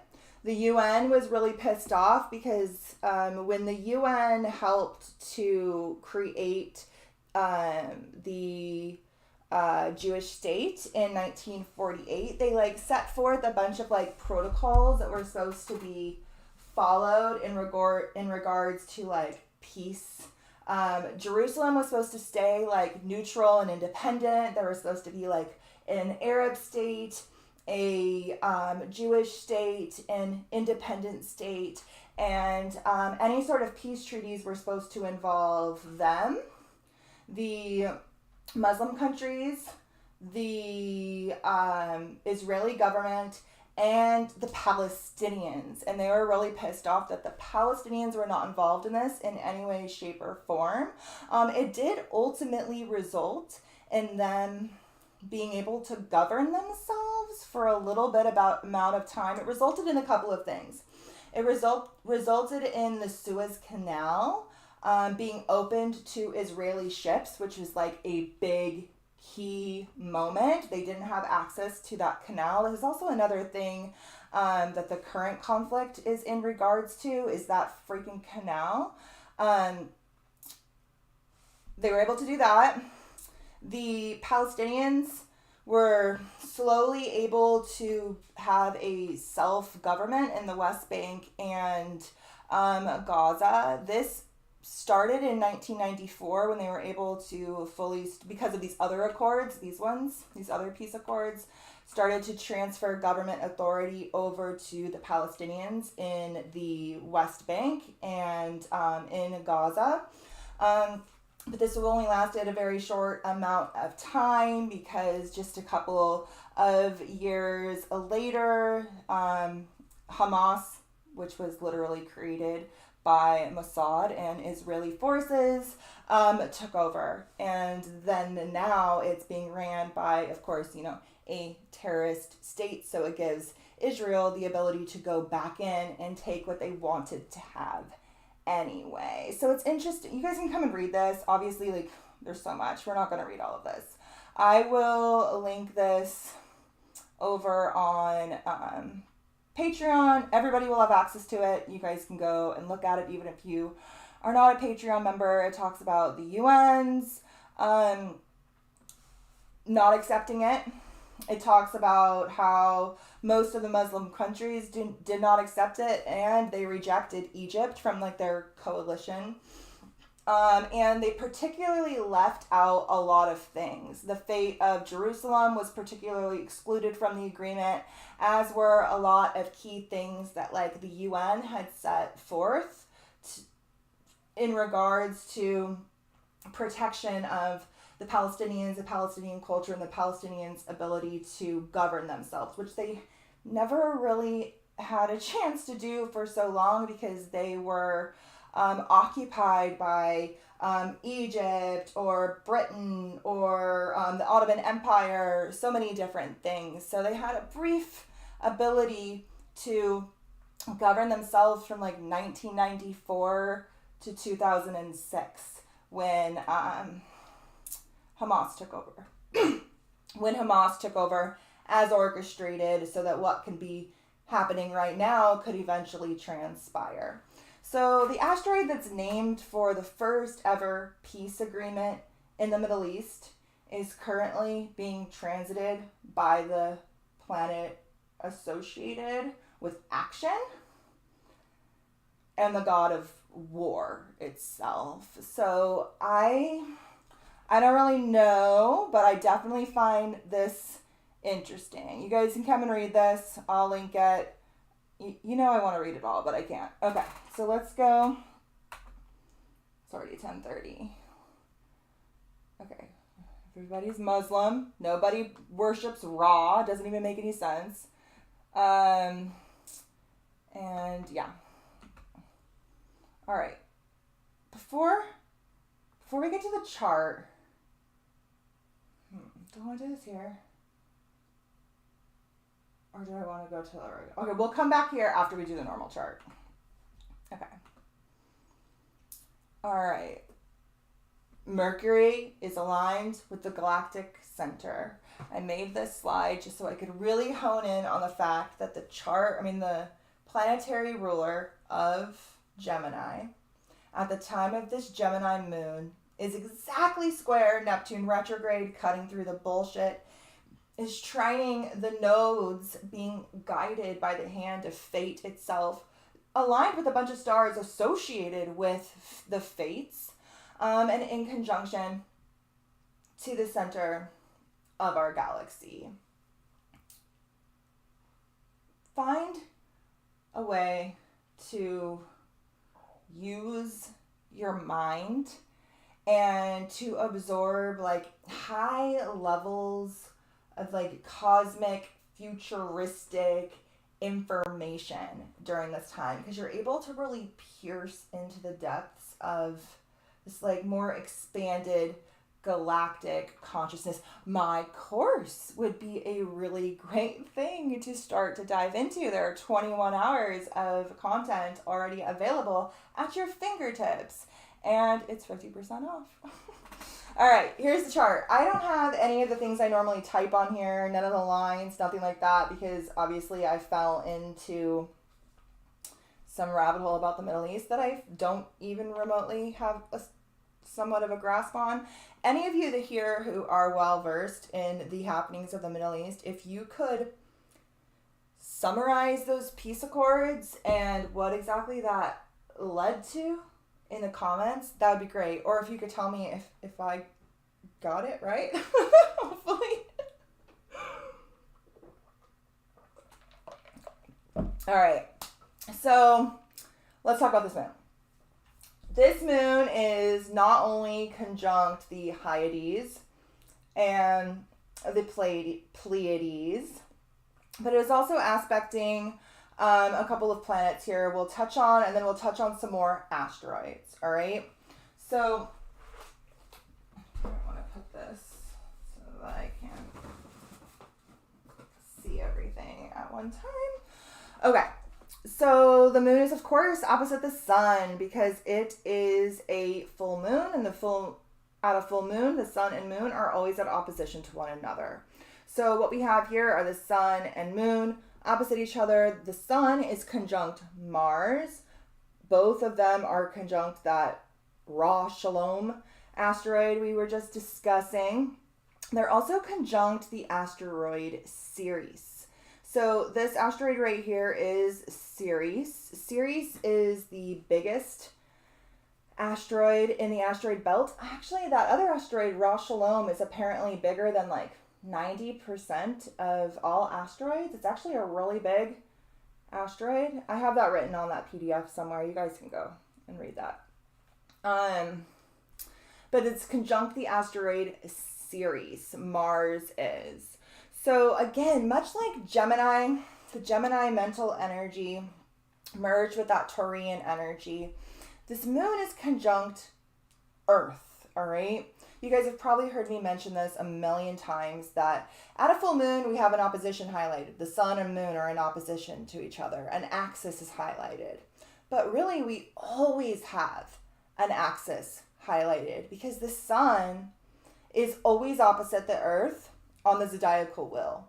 And they always are in opposition to each other. So wherever your sun is, your moon is in exact opposition to that. So my sun is over here at like 5 degrees of Libra, and my earth is at 5 degrees of Aries. That's your earth sign. That is what you need to integrate into your solar consciousness in order to become whole. And you do that here in that earthly realm. At a full moon, what we have is the moon conjunct Earth opposite the sun. So we often leave Earth out of the equation, but if we have her here, we can really see how we can ground into physicality in some way. Now, the sun is conjunct Mars. And Mars and the sun and the moon are all in a square to Saturn. I wonder how... Oh, this is just a picture. Maybe we go over here. I was going to put the aspect lines on, but I feel like it's going to be a lot. So let me just... Oh, yeah. No, that's not going to work. Wow. This is why I never have them on, because it's like literally crazy. Where are the aspect lines? Okay. No. Aspect set, aspect points. Oh, here. Okay. All right. I was going to do it, but it's not going to work. All right. So the sun conjunct Mars was exact back on the 17th. This kicked off a new 2-year story when it comes to action, all right? This Mars-Sun conjunction, let me go here.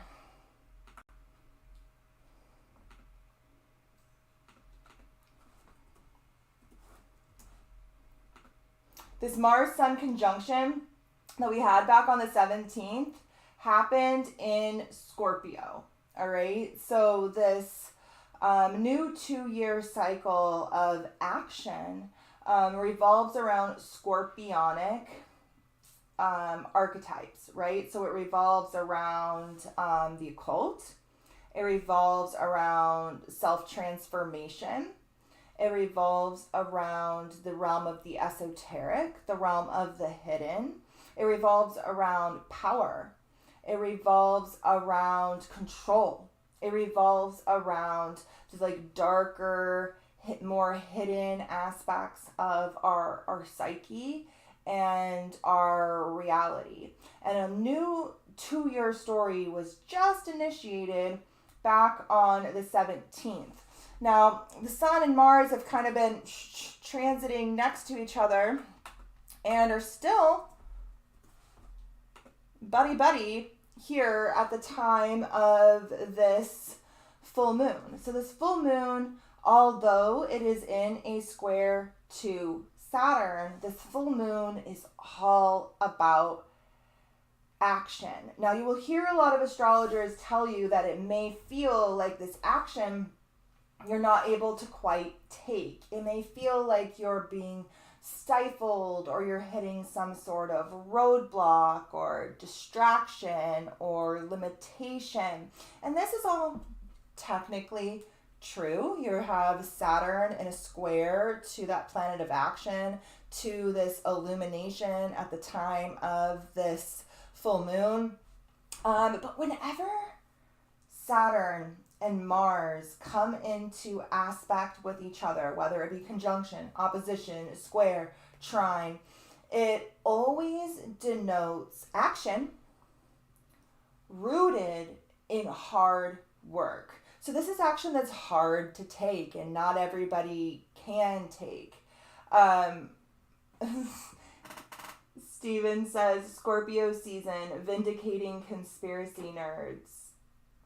I'm not sure I fully understand that question. Maybe reword that one more time. Okay, so Saturn is the planet of restriction, limitation, lessons.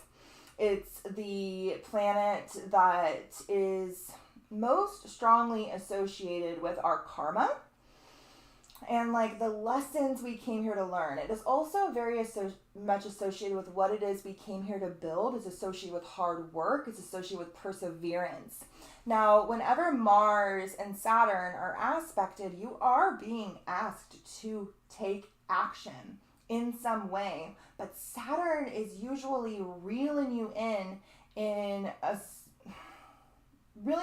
such a way that it forces you to take like aligned, proper action that will result in whatever it is you're doing having longevity, being self-sustaining, being able to be built much like a Capricornian empire, the ruling sign of Sagittarius. The ruling sign of Saturn. Now, Saturn is in Pisces. And it's in a square to the sun and the moon and Mars, all right? So the triggers, the catalysts, the tension that are coming out of seemingly left field that are meant to force us into this action are deeply unseen. They are deeply spiritual. They are deeply unconscious. They're very archetypal. It's rooted in the collective unconscious. It's rooted in fear. It's rooted in mysticism. It's rooted in the spiritual, unseen, multidimensional realm. All right? So we're being called to act, but to act because of the spiritual lessons that we are currently learning through these unconscious triggers that are manifesting within our entire collective unconscious. So yes, Saturn is in a square to Mars. Yes, this does denote a tension, or some sort of volatile power dynamic. But this is not inherently negative. You guys have heard me say a million times that squares are not bad aspects. Squares are those much needed 90-degree aspects that brings needed tension and conflict and catalysts for action. They force us to act. And in this case, those tensions, that conflict, that catalyst for action is very much etheric. It's very much unseen. It can be coming from the realm of dreams, of the realm of visions, art, mysticism, music, all of those Piscean avenues. Okay? Okay. So, a couple other things that I want to point out are that we do not just have a T-square here between the Sun and the Moon and Mars and Saturn. We actually have a grand cross with Black Moon Lilith. Now, there are a couple of different calculations for Lilith. I have all of them here on my Luna software. There are literally 3 different ways to calculate Lilith. 2 of the calculations fall in a square to this moon in opposition to Saturn. One of them's over here at 23 degrees. This is the oscillating Lilith. This is the mean Lilith and the natural Lilith. So they can all range quite a bit between each other. Nobody really has a good argument as to which one is better or true or whatever. I tend to reference all of them. My software over here only has the one, but it is in opposition to Saturn and in a square to the Sun and the Moon and Mars. So yet again, the triggers are coming from that realm of the hidden, that realm of the repressed, that realm of magic and mysticism. Because not only do we have a square from Saturn to the Sun and Moon, from Pisces, that hidden, unseen, spiritual, magical realm, but we also have a square from Black Moon Lilith and Hecate. Black Moon Lilith represents all that is repressed, all that is under the surface. Our traumas, are the things we fear to address, the things we are trying to hide, as well as all of our untapped power and untapped potential. We also have the asteroid Hecate here in a square to the Sun and Moon. Hecate is the goddess of magic and witchcraft and mysticism and the path back to our own sovereignty. Hecate helps particularly Persephone and Demeter. Ceres is Demeter. The asteroid here conjunct the Mars and the Sun is Demeter or Persephone or Ceres, the mother of Persephone. Demeter and Ceres are the same person, Roman and Greek, and they are the mother of Persephone. And it is Hecate who helps Demeter find her daughter. She brings her into the underworld when Persephone is taken down there by Hades. She helps her to light torches down there so that she can see, and she helps to guide them back to each other, helping them to rise back out again so that Persephone can spend half her time with her mother and half her time with her lover. Hecate helps them to do this. She is all about helping you to realize your full potential, your full magical, mystical, otherworldly potential, which is ultimately what the message, what the information, what the illumination around this moon is all about. And we're being triggered in order to uncover these parts of ourselves. We're being triggered by Saturn through spiritual tests. We are being triggered by Lilith through literal confrontation with our shadow and the repressed parts of our psyche and our reality. We are being triggered by Hecate, the goddess of magic and witchcraft, in order to find these parts of ourselves and awaken them.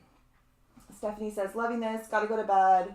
Thank you for all your hard work and sharing this. You're welcome. Okay, so what else around this moon? All right, let's talk about a couple of other influences. All right, we have Venus conjunct the South Node. So Venus is going to exactly conjunct the South Node on the 29th, 2 days after the moon. As somebody who has her natal South Node in Libra, and her natal Venus in Libra, and her natal Sun in Libra, all pretty much conjunct. My Sun is exactly conjunct the South Node. My Venus is very close. I understand this energy, unfortunately, better than I'd like to. Venus conjunct the South Node will bring relational deja vu. Okay, this is an essence of karmic relationships. This is an essence of past life influence. This is a lessons of deja vu. We've been here before. Will we learn the lesson? Will we repeat it once more? Type of dynamics, particularly around relationships, values, finances, but we're particularly around relationship dynamics. Now, this is happening in an opposition to, of course, the North Node, but also Eris, all right? So this can be somewhat chaotic. This can be somewhat disruptive. The moon itself is volatile. It's opposite Mars. This is an intense, volatile aspect. The Saturn square does reel that in somewhat, but really it just creates tension and conflict that is going to force us to re-examine and come into some sort of alignment through action. Squares force us into action so that we can come deeper into alignment. This one will definitely force us into action because it's aspecting Mars. But this action is rooted in spiritually karmic tests, rooted in past life relationship dynamics, resurfacing in our current time-space reality. As you can see, the relationship dynamics resurfacing in regards to Israel and Egypt and the Palestinians and this like time loop. Like I had said here on the cover, this like archetypal time loop of these peace treaties, right? We're seeing an archetypal time loop manifest in regards to our current relationship dynamics as mirrored through our past life relationship dynamics. And so if you're feeling an essence of like deja vu and or karmic tests in regards to that, like this is why, okay? Tension, frustration, and karmically guided, hardworking action. That's the summary of this moon. Things get harder before you level up, so know that, all right? And know that this moon is the culmination of a moon that was seeded 6 months ago that aligned with the galactic center. What is culminating right now is the Axis Mundi. It is galactic consciousness. It is what sits beyond this duality and aligns with singularity. And of course it's going to be hard before you level up, but this is a level up. It's a illumination of something that has been building for 6 months that was aligned with our galaxy, the center of our galaxy. And now Mercury, the ruling planet of Gemini, aligns with that same point. And so the message is coming through. Illusions are shattering, and destiny illuminating philosophical messages from the depths are surfacing. You just have to open your mind And maybe Saturn wants you to retreat in a little bit to some of that little hermit mode we were talking about before in order for this message to come through. Okay? All right. What else are we going to talk about? All right, so we talked about Venus conjunct the South Node. Opposite Eris. It can be a little chaotic. Venus is also conjunct the asteroid York. I had looked to see if there was an asteroid New York when something went down in New York, but there wasn't. But there was an asteroid York, and I had put it in the chart at that time, and it was still there over on Luna. So I seen that here. I don't know if maybe some of these like karmic relationship deja vu dynamics may manifest in the state of New York around this time. I don't know. But that asteroid's there. Let's talk about Mercury really quick. So ruling planet. So Mercury is here at 24 degrees of Sagittarius. At the time of this moon, it is about to transit the galactic center. Let's find the exact moment of that. I meant to do that and I forgot.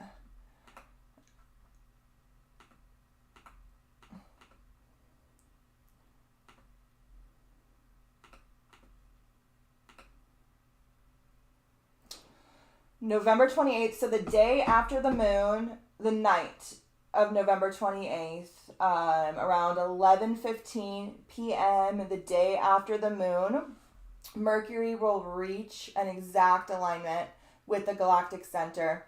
The day of the moon, it reaches its exact square with Neptune retrograde, piercing through the bullshit, shattering illusions, accessing the depths of the mystic truths found in the depths of the Piscean cosmic Akashic field.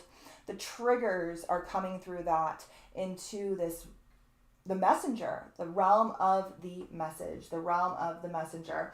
And it's in a trine to the North Node. So this is a fated, destined, galactic message that is coming through our minds, through the realm of information, through the realm of higher philosophical thought, those expansive higher subjects, those higher spheres, all the way up to your higher self, all Sagittarian archetypes.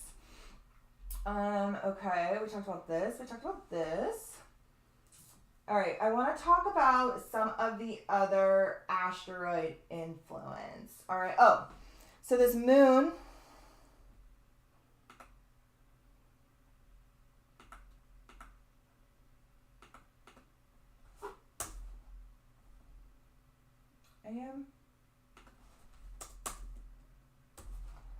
okay, so this moon is also in a trine, in a harmonious aspect with the super galactic center. So not only is the ruling planet of Gemini conjunct the galactic center, the center of our own galaxy, but this Gemini moon is harmoniously aspecting the center of our supercluster. So this is the black hole that the Milky Way galaxy, the Andromeda galaxy, and 130 other galaxies all rotate around. So it is rooted in not only a galactic consciousness, but super galactic consciousness. This is the center of our own galaxy, but this is the center of our supercluster, 130 galaxies. That is a bigger cosmic mind. It is a bigger cosmic logo. So you can see, yeah, we got some tension from Mars. We got some tension from Saturn, but we've got the big cosmic bodies working harmoniously with us. This trining the moon, this conjunct the galactic center, trining the North Node. Like if we push beyond what we can see how there really is harmony in the chaos, right?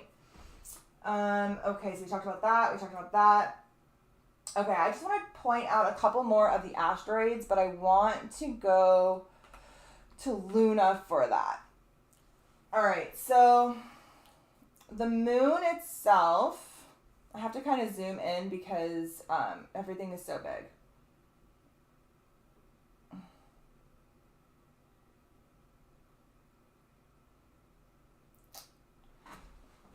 (1:16 a.m.)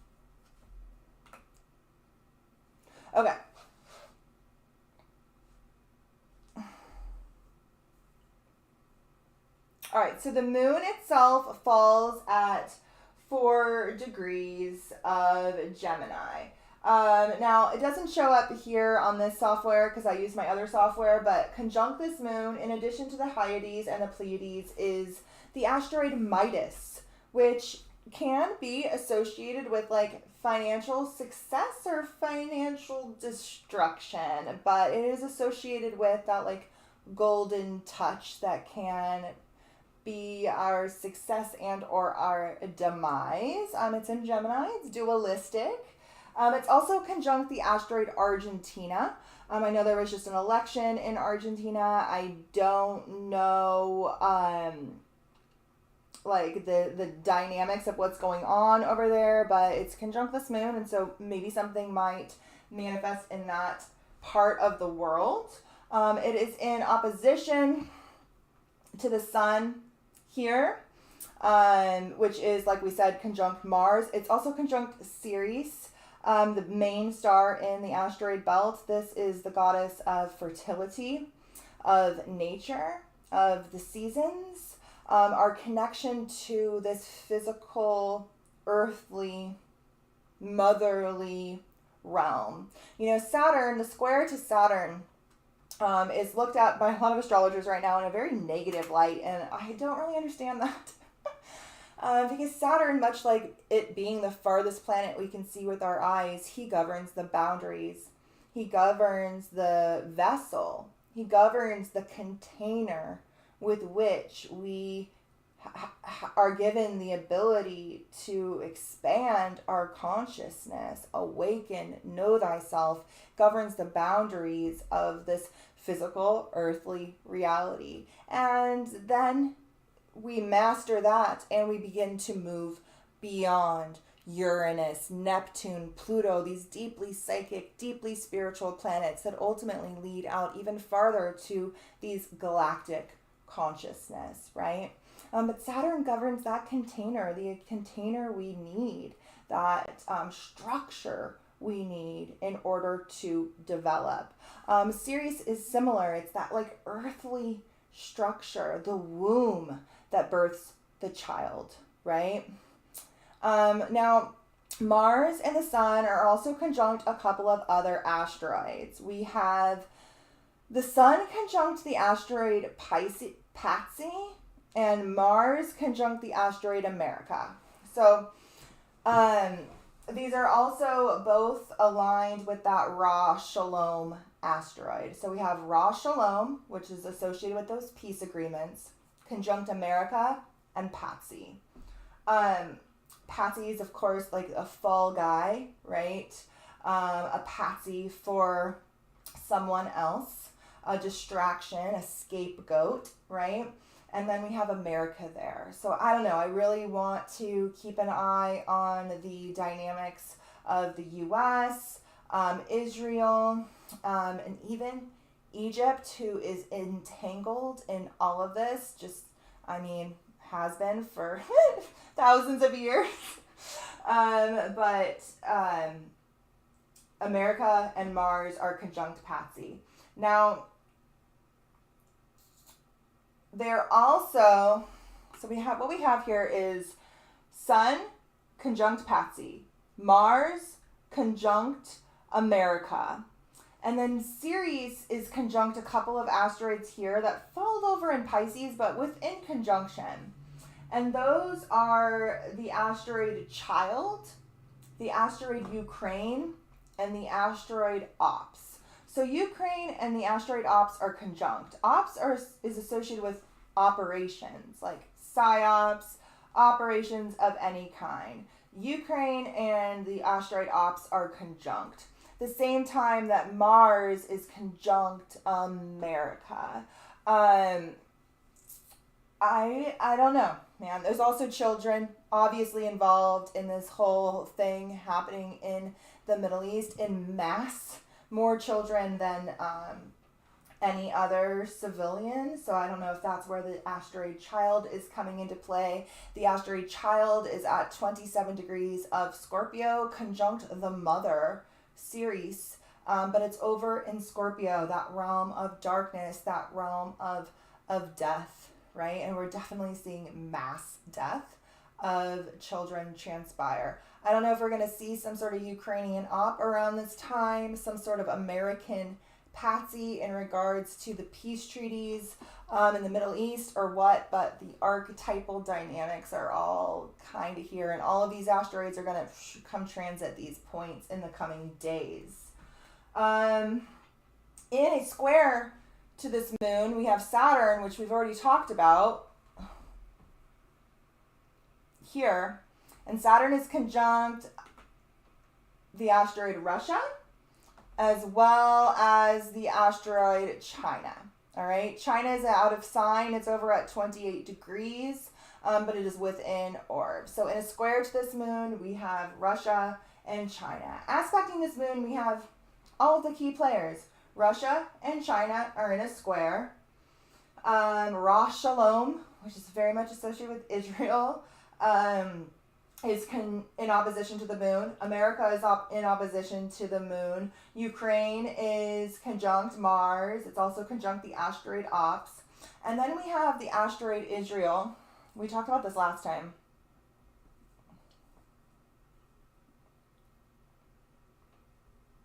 Oh, opposite Uranus, my bad. So we have the asteroid Israel at 15 degrees of Scorpio, conjunct that asteroid Deception Island, which is an island in Antarctica named Deception Island because it's like an island that has like a lake in the middle, like a natural harbor.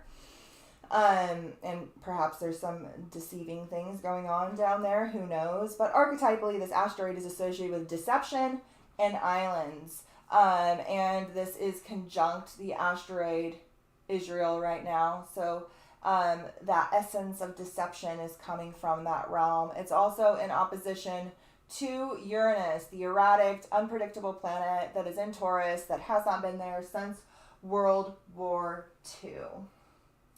And both of these, Uranus and Israel, are in a square to Atlantis over...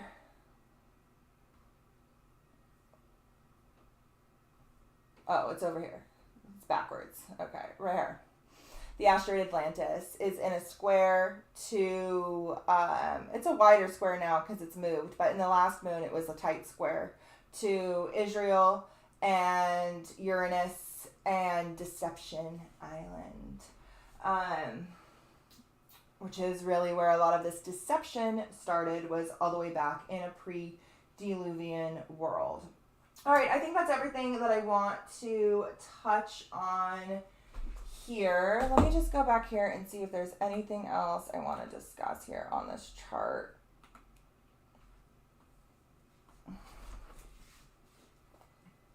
Venus in the nodes, Mercury and Neptune, Mercury in the nodes. Okay, we talked about all this stuff. All right, I have a couple of cards, and then we will do the giveaway. I don't know how I'm going to do it yet. We'll figure it out. I'll probably do like pick a number.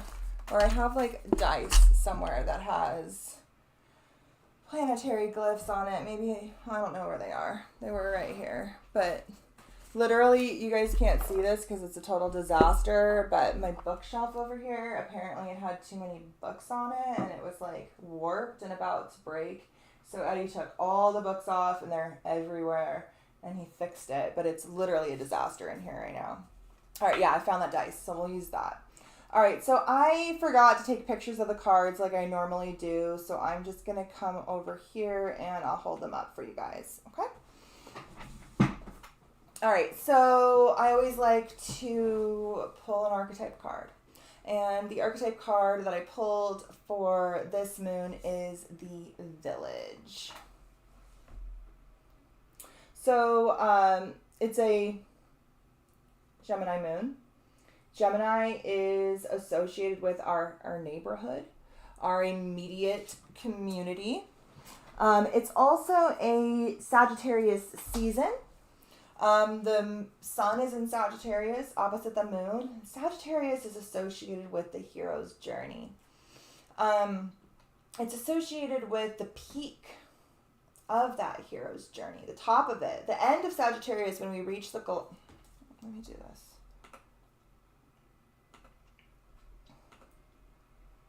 This is from my course. I'm just going to use this here as an example. All right, so the zodiac starts in Aries, right? We have the spark of life, of the individual, which we really start to develop throughout the first 6 signs. This is really our inner world, our inner self. Once we enter Libra, we enter the outer world, the realm of others. And the individual develops even more through reflection, through that mirroring dynamic, through the interactions with other people. A transformation here occurs, and a spiritual quest here occurs. Sagittarius is the sign of the hero's journey. And the end of Sagittarius, the winter solstice, is when our sun aligns with the galactic center. That is the peak of the development of the individual, of that quest to know thyself, of the hero's journey. And then from here on, we start to merge back with the village, with the outer world, with the collective consciousness, with the brotherhood of man, with the collective unconscious, with the cosmic whole. This is where we merge back with the village, with that spiritual boon, that spiritual gold that we sought, that we found through our hero's journey quest through the zodiac, that we obtained here in Sagittarius season. So we're really at that precipice of the hero's journey, the hero on its quest for that spiritual boon, and then that eventual return to the village, right? You can see here in this card, there is like a circle and like an arrow. You can see how it's like a repeated cycle. I don't know why I can't align with this very good. We leave the village to go out on our quest. We return with what we know, and we do it again, time and time and time again. So there are times to leave and there are times to return, but constantly revolving in a circle, going out to develop the self, returning with what we found in our journey. All right, so I'm going to go ahead and read this from the book.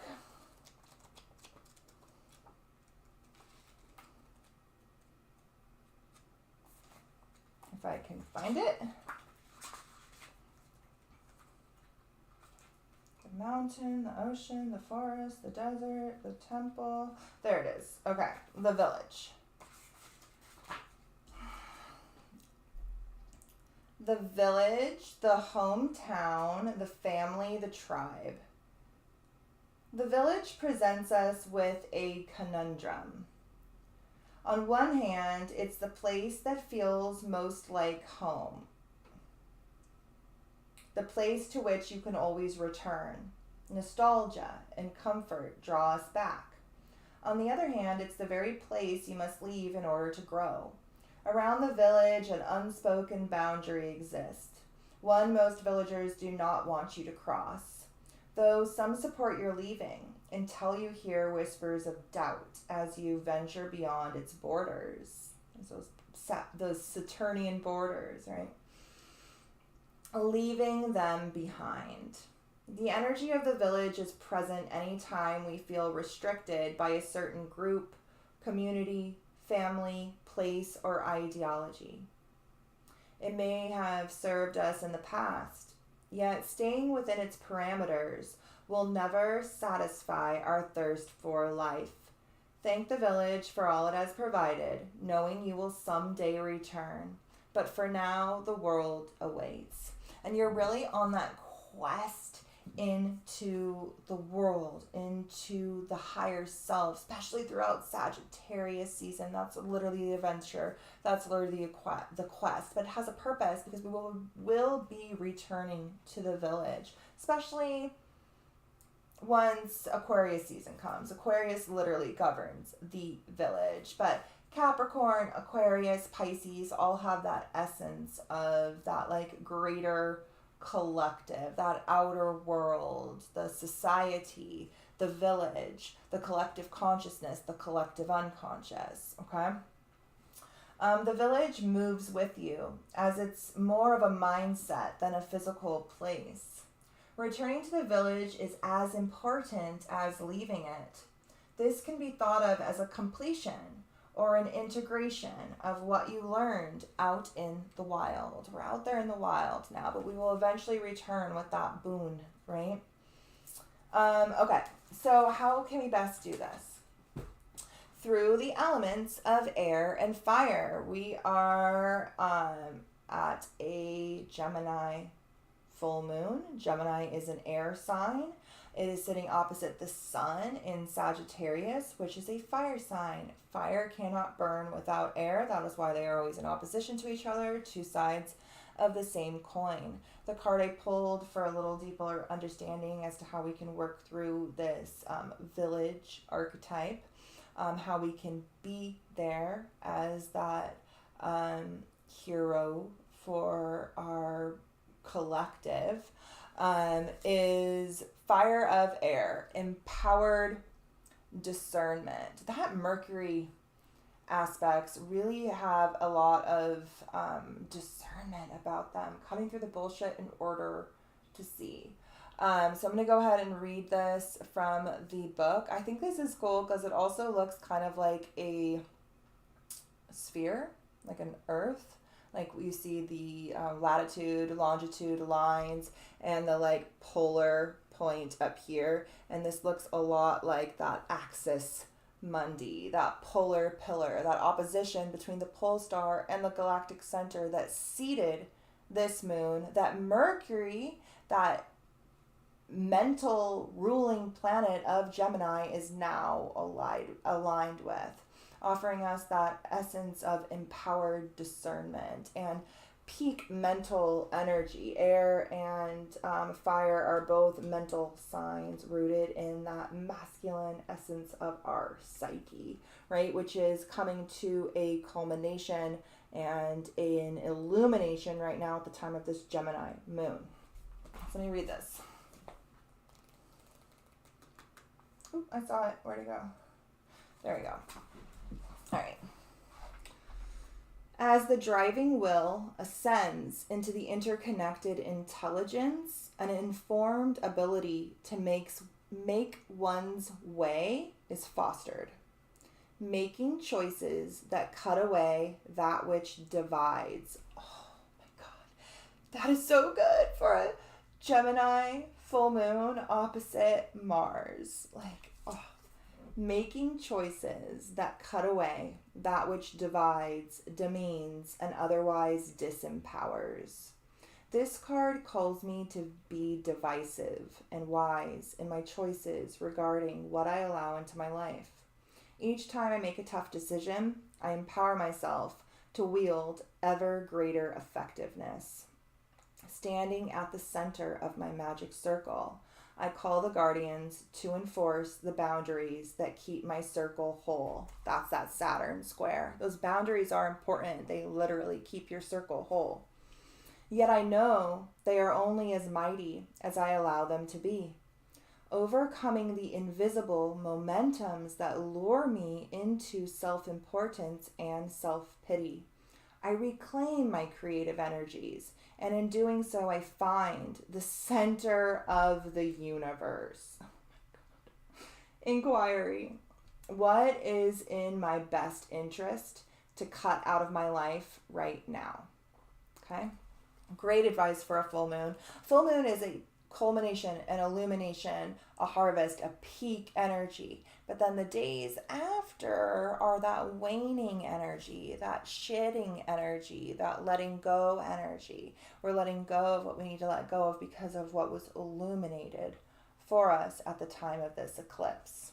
All right, so the last one says things get harder before you level up. Know that. You're working hard. That's Saturn square. You're working hard and making good life choices. Then out of nowhere, a shitstorm starts and you can't figure out why.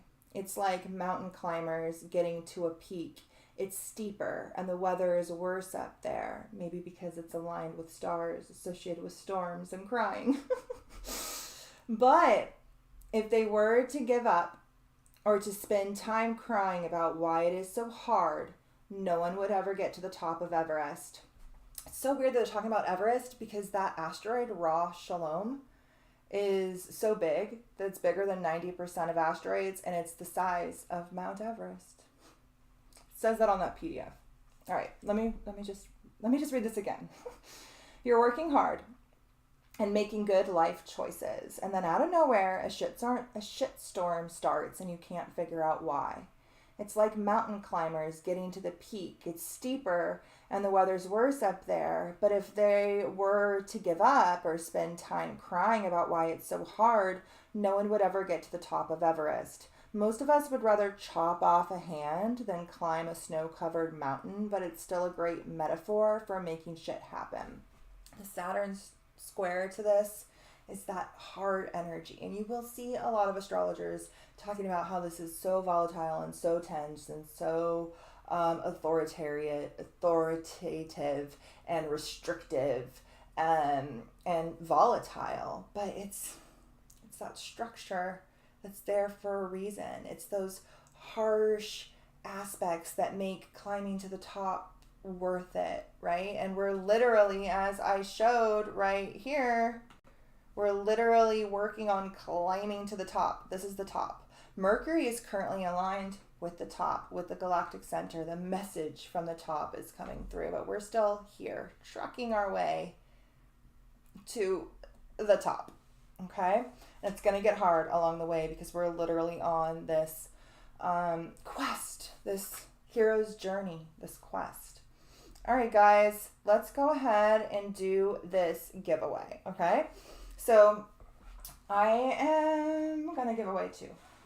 I'm going to give away two winners. I'll give you a code. So if you win, email me and say, hey, Allie, I was in your live. I won. Here's my email. And then I'll send you a code for the webinar, which you will then put in at checkout, which will make it free. Okay. So I have this little dice here that has the 12 zodiac signs on it. I'm going to roll it and it's going to land on a sign. And the first person to name that sign in the chat is going to be the winner. Okay. So you can start whenever you want. Okay, go ahead.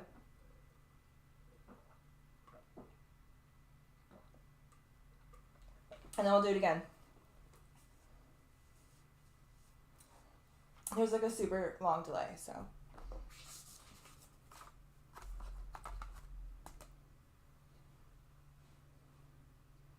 Millie says Capricorn.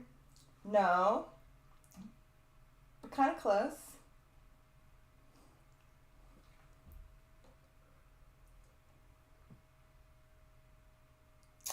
Esperanza says Cancer. No. But you guys got the right polarity on both of those. I'll give you a hint. Both of those have the same polarity as this. Yin. Ah, there you go. Azul. You got it. It's Taurus. Interesting that this moon is literally aligned with the constellation of Taurus, and we pulled Taurus. All right, it was Taurus. All right, stop setting them for a second, and then I'll roll it again. All right, Azul, send me an email, and I will send you a code, okay? We'll roll it again, and then all of the ones there, like if it is this one, you'll have to like say it again, you know? So we'll do it one more time. All right, go.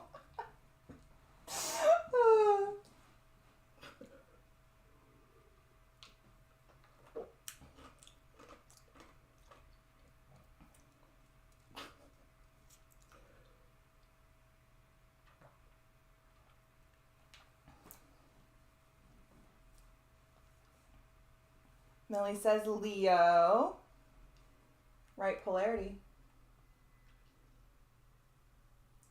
Esperanza says Taurus. No.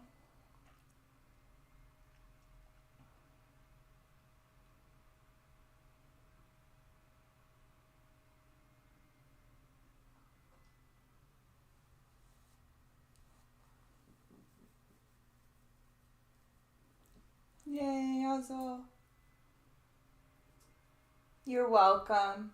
Send me an email. I'll send it to you tomorrow. I haven't made the code yet, but I'll make it. I'll send it to you tomorrow.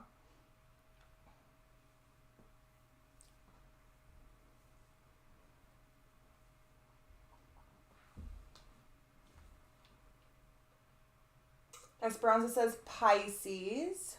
No, but that's the right modality.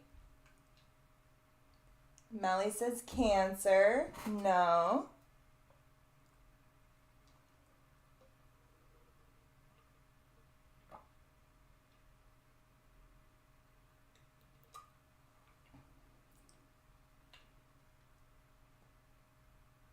Yes, Millie, it's Gemini.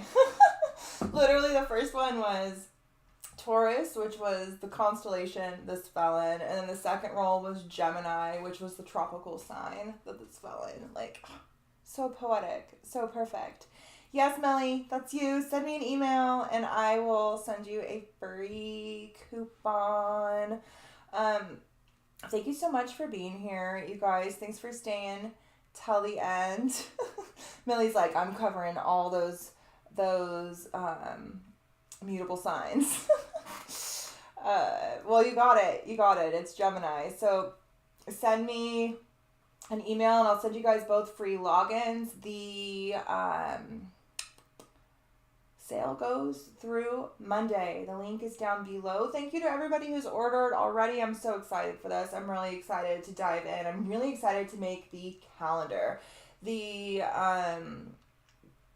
webinar will come with a free downloadable PDF of like the calendar, but I'm also making a physical calendar that I'm gonna have printed. That's gonna look kind of like this.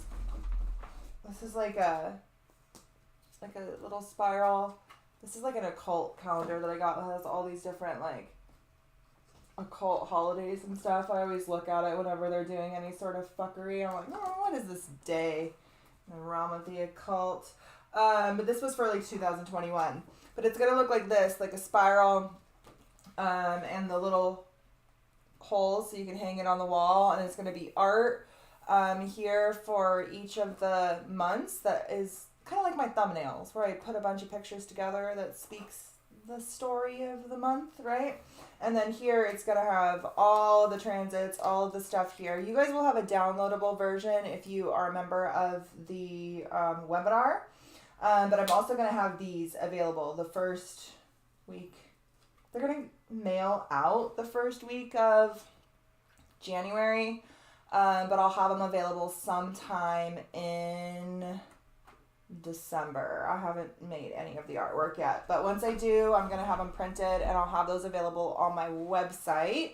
So keep an eye out for that. But thank you so much for being here, guys. I appreciate it.